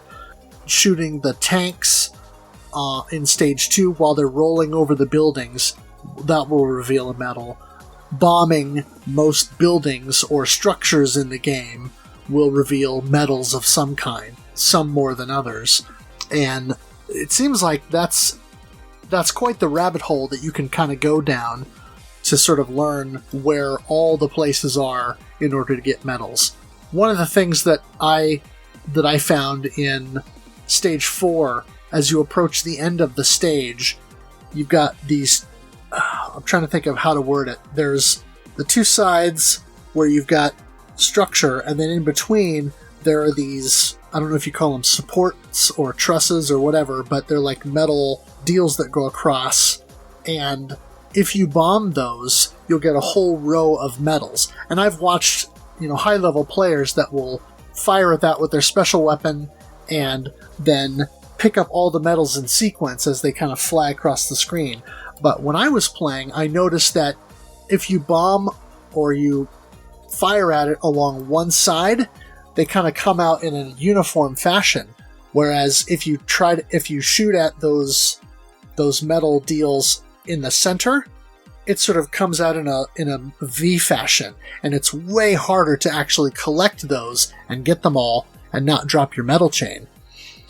So I'm wondering, when you're playing with something like Miyamoto, where his special is basically covers the screen if you're back far enough, do you have to go and, get up right along the edge of the screen in order to fire at the thing to be more specific about it, or how do you approach that? So in regards to those rails, the way they break up, you actually have 3 patterns. Either it breaks up from the left side, from the right side, or from the center. And again, this is down to RNG. So no matter how you hit it, if you hit it on the left, it can blow up on the right, and vice versa, and the center as well. So you cannot control it, which means you actually have to react to it, which makes it quite challenging. And I would say that these metal whales are probably by far the most difficult part of the game, picking up all of them. So what you can do is you can also blow up the houses on the right and left side of the screen as well. So you can leave some metals on there and blow up the metal rails and pick up as many as you can from the rails. And then, to not break your metal chain, you can pick up some of the metals you have left behind from the houses. So this way you can keep your metal chain and make the most of it. And of course, super players are going for like every single metal, but that's a very, very difficult section. Okay, that makes sense. I did not realize that you couldn't control the way that those rails break and the trajectory of the metals then. Yeah, unfortunately not. I mean, it makes sense that when you blow it up from the right, and then it will also start dropping the metals from the right, but yeah, that's not how it works, unfortunately. Okay. So realistically then, the best strategy would be to blow it up as soon as it comes on screen so that you have ample screen space and time to react to it properly. Yeah, you have a specific timing for each of the 4 rails and have to approach them all quite differently, I would say. Some are more difficult than others. The last one is probably the safest, and the first 3 are a little bit more difficult. And of course, then it also matters which ship you are playing with, because your special weapon looks completely different each time. And as you say, the like Miyamoto's bomb is screen covering, so you will hit necessarily more than the rail, just the rail. You also automatically will hit some of the houses, which can be an issue, but can also be maybe used to your advantage. And yeah, depending on the special weapon, it all changes. It's a quite complicated section as well. But I wouldn't really worry too much about it. Probably when you're just starting out with the game, I would recommend maybe not bombing there at all. Just don't try to pick up those medals. It's not that important anyway. Sure. Okay. Are there any other scoring tricks or tips that you would say are important to remember? Probably, I would just go for the medals. Try to not break your medal chain all too often, and maybe dismantle some of the bosses when you feel confident enough. And that's pretty much it, I would say. Okay.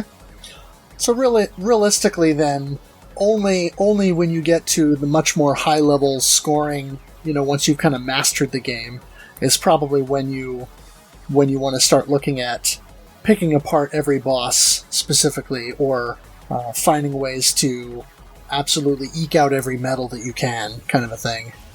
Yeah, it doesn't really matter that much before. I mean, still, the most points you will get from progressing further into the game.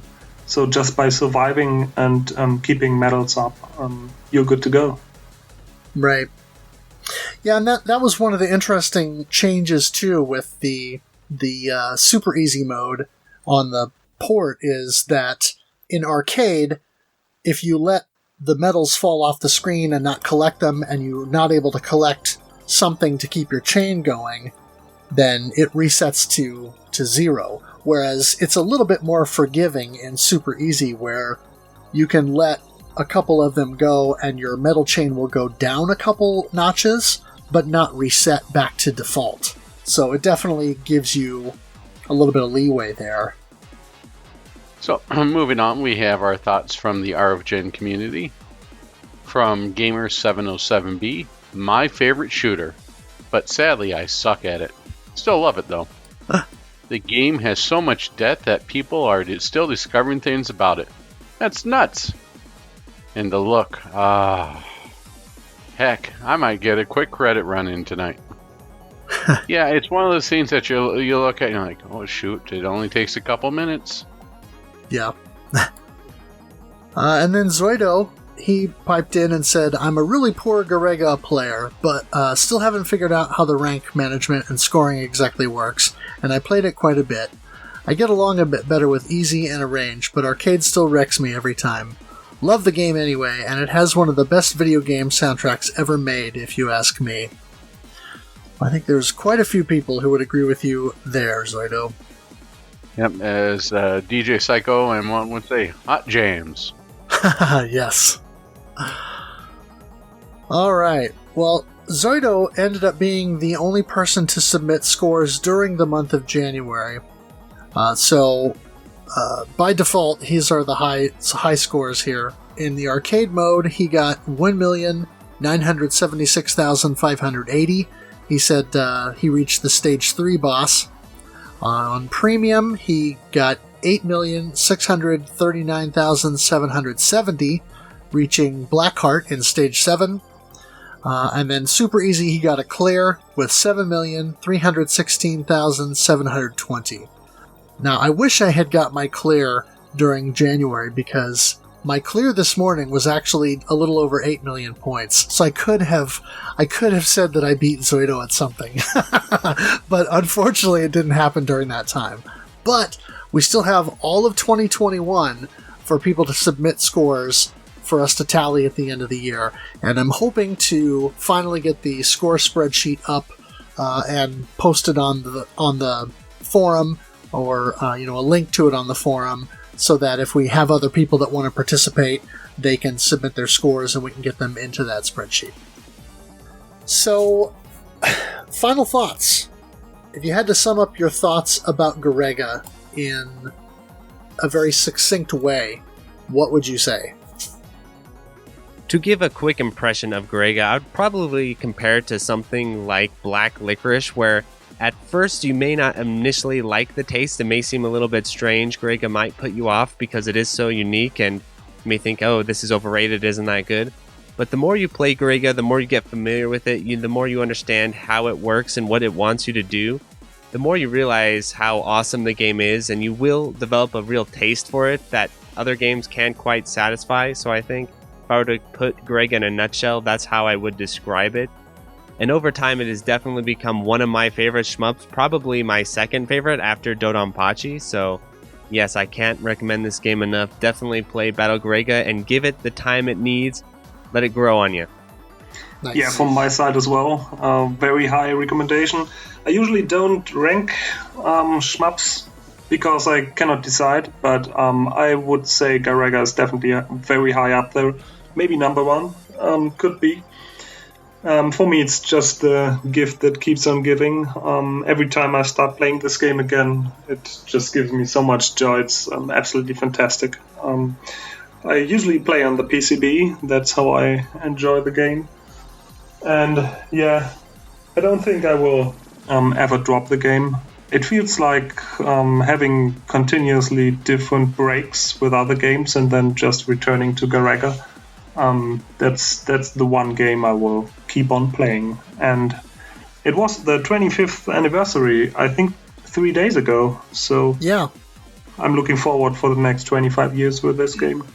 Yeah, it was kind of serendipitous that we put Garegga in January of this year without even realizing that it was going to be the 25th anniversary. So that was kind of a nice happy accident. Yeah, perfect timing. Yeah, for myself, I think this is one of those games that, as I said before, I was initially put off by it years ago, just playing it on MAME and not really understanding anything about it or how to properly approach the game in order to kind of get more out of it than just throw in a credit, play a little bit, die, rinse and repeat. Now that I understand more about it and how deep it is, I have a much deeper appreciation for the game, even if I still find it a little bit harder to approach than I think some other games.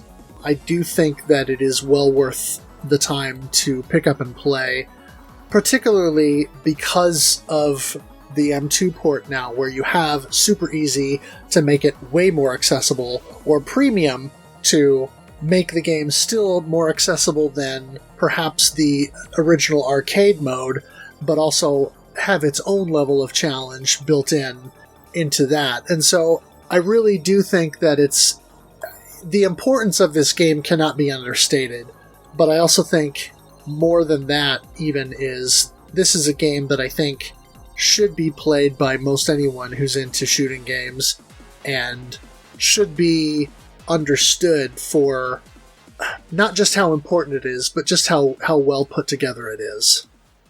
I know, Mark, you've talked about how Dodonpachi is kind of a flawed masterpiece in the sense that it's there's so much going on with it, but yet there's all kinds of jank. This game, like you said, Plasmo, it almost feels like a whole series of happy accidents, and yet underneath all of that, it feels like a lot of that was very well intentioned and well thought out, even if sometimes the way that the RNG kind of dials in might give you a different experience one time, and then you might have a much easier time the next time. But it seems as though when I play this game, it feels like it's all supposed to be there. I guess that's the best way I can say it. What about you, Addicted? I would have to say that the biggest hurdle for people getting into Garegga is its reputation. As soon as people can get past that, it really is something that the more you put into it, the more you're going to get out of it. It has something for people who are just starting out. It has something for people who are looking for a challenge on there. There's many different ways you can deal with the system. It, in some ways, reminds me of like a STG Legos, because there's many different ways you can tackle it and many different ways you can end up with different things. It really has something for everyone as long as they're willing to put into the time and see what is actually what the Garegga actually is. Nice. And now you got me wanting someone to make a Lego STG. I'm sure if they can make one with a finger, I'm sure they can make one with Legos. There you go. All right, well, what do we have coming up next? Snow. All right, what we have coming up next is, as we're recording this, we're in the month of February, and we are currently playing Under Defeat for the arcade and the Dreamcast, and Under Defeat HD for the Xbox 360 and PS3. Yes. And next month, it's time to break out the Shamrock Shakes and the Thick Sprites.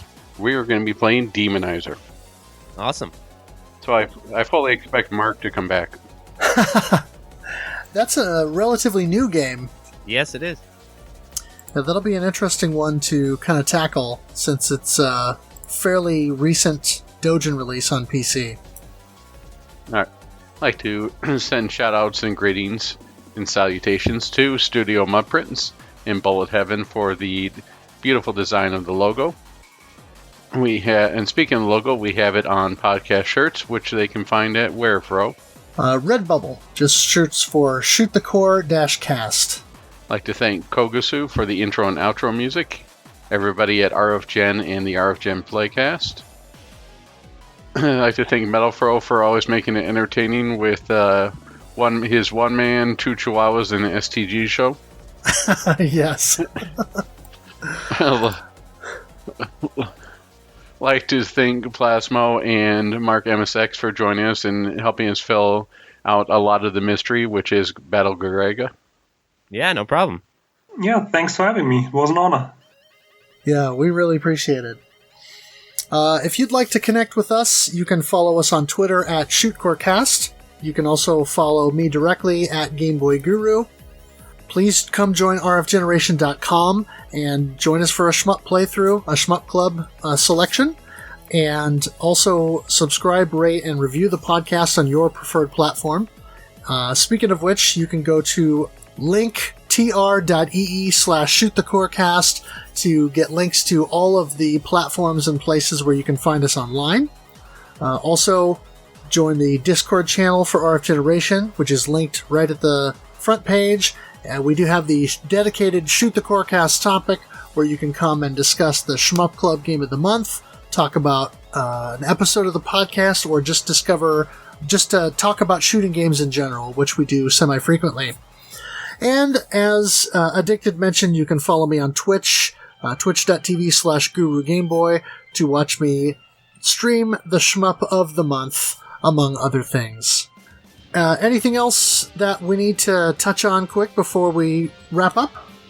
Well, I would like to add in the Electric Underground somewhere in there. I would add in the Discord channels for Mark, but I think that might add an hour. Yeah, the 1,000 Discord channels. Yeah, if you want to check me out on the Electric Underground on YouTube, and also check out Plasmo's Twitter, because it's full of awesome world records and news. So make sure to follow him too on Twitter, and his YouTube channel. So check out Plasmo as well. Thanks, man.